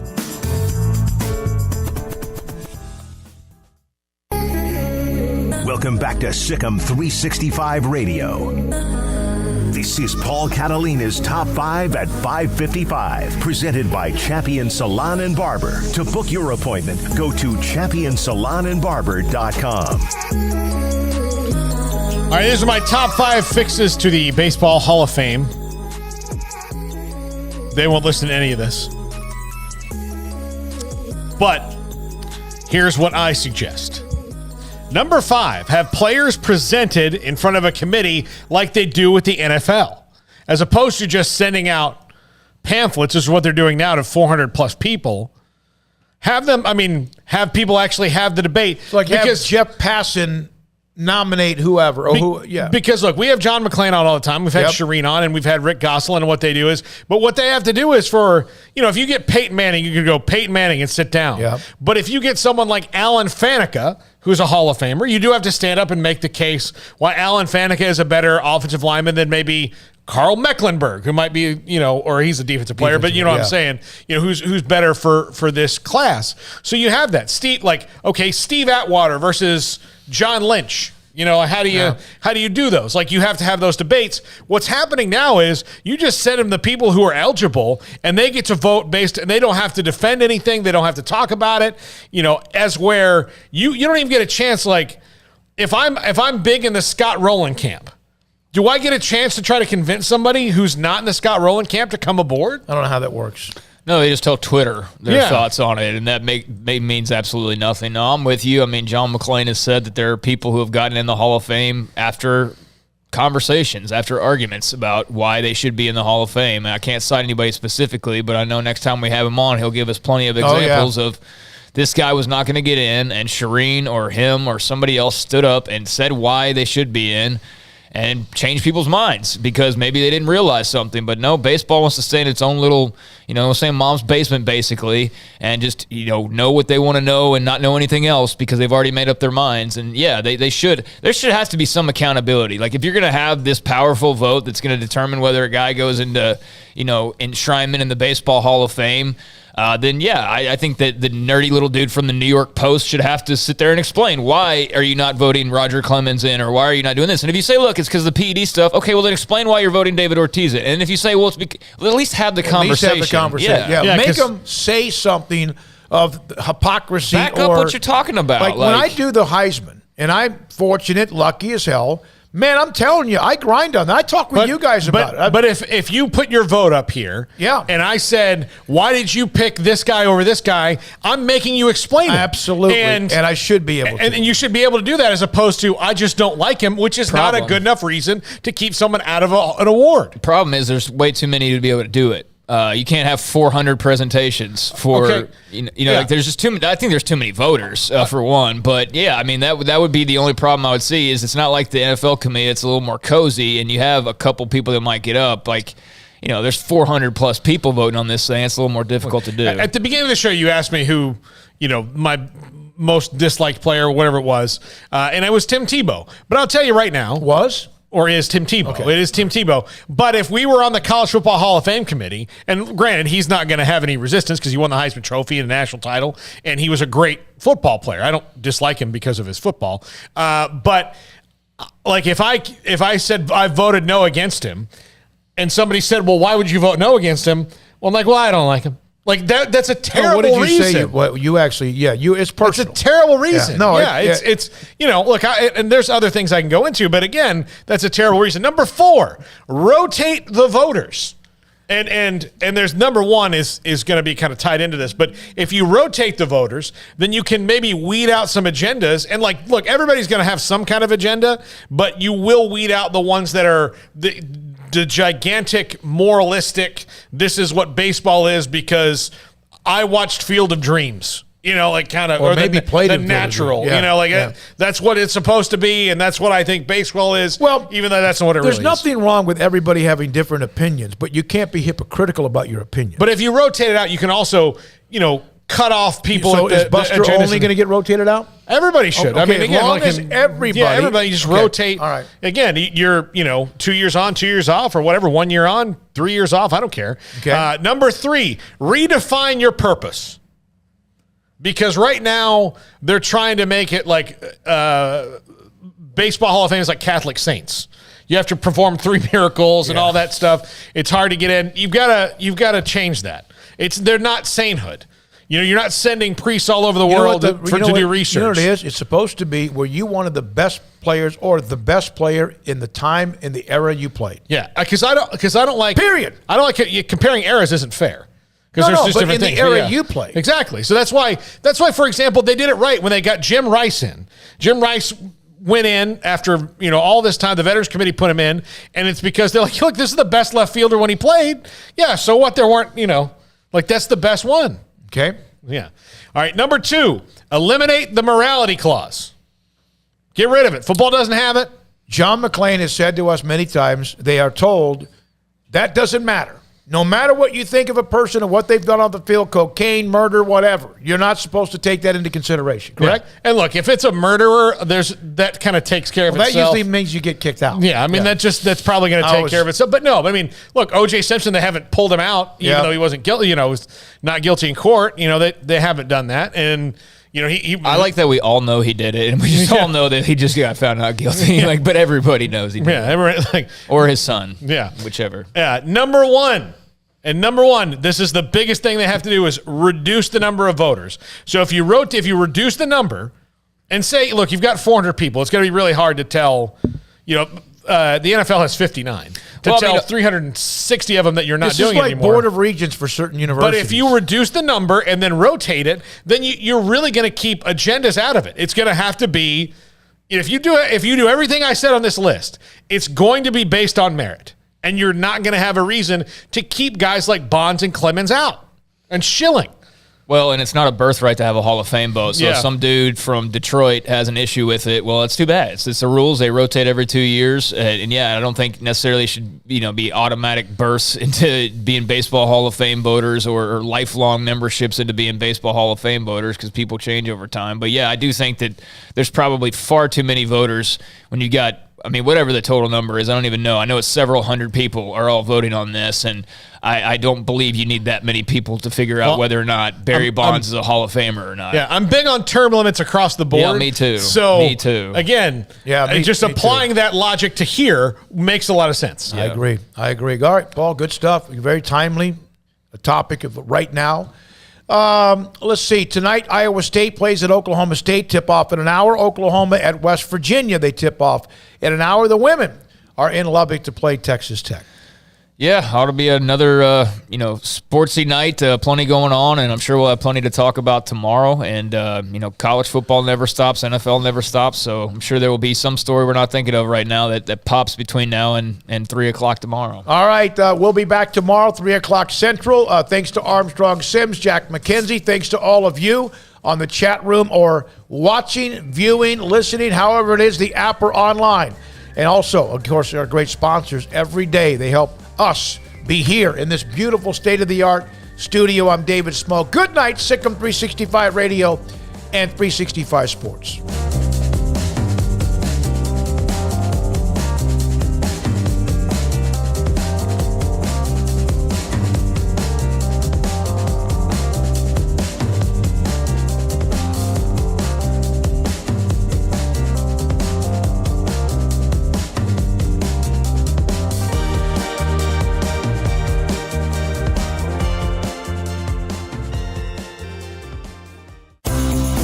Ideal MRI is a small family business right here in Central Texas. We're open to support you while lowering the cost of healthcare bills. When you need an MRI, ask your doctor for an Ideal MRI. Visit us at idealmri.com or call us at 833-IDEAL-MRI. Stepping into the boots of a U.S. Army officer can add confidence and leadership skills to your son or daughter's career path. See all the things they can achieve in our boots at GoArmy.com. U.S. Army Waco Recruiting Company, 254-598-8131 or 254-776-1543. After my first car accident, I feared the biggest damage would be to my wallet. I expected a mountain of bills and a long, drawn-out process. But my Texas Farm Bureau insurance agent was there when I needed her and helped me get back on my feet and in my car in no time. Instead of a hassle, I got reassurance and a quick recovery. Stop by and see our agents at one of our 3 McLennan County locations.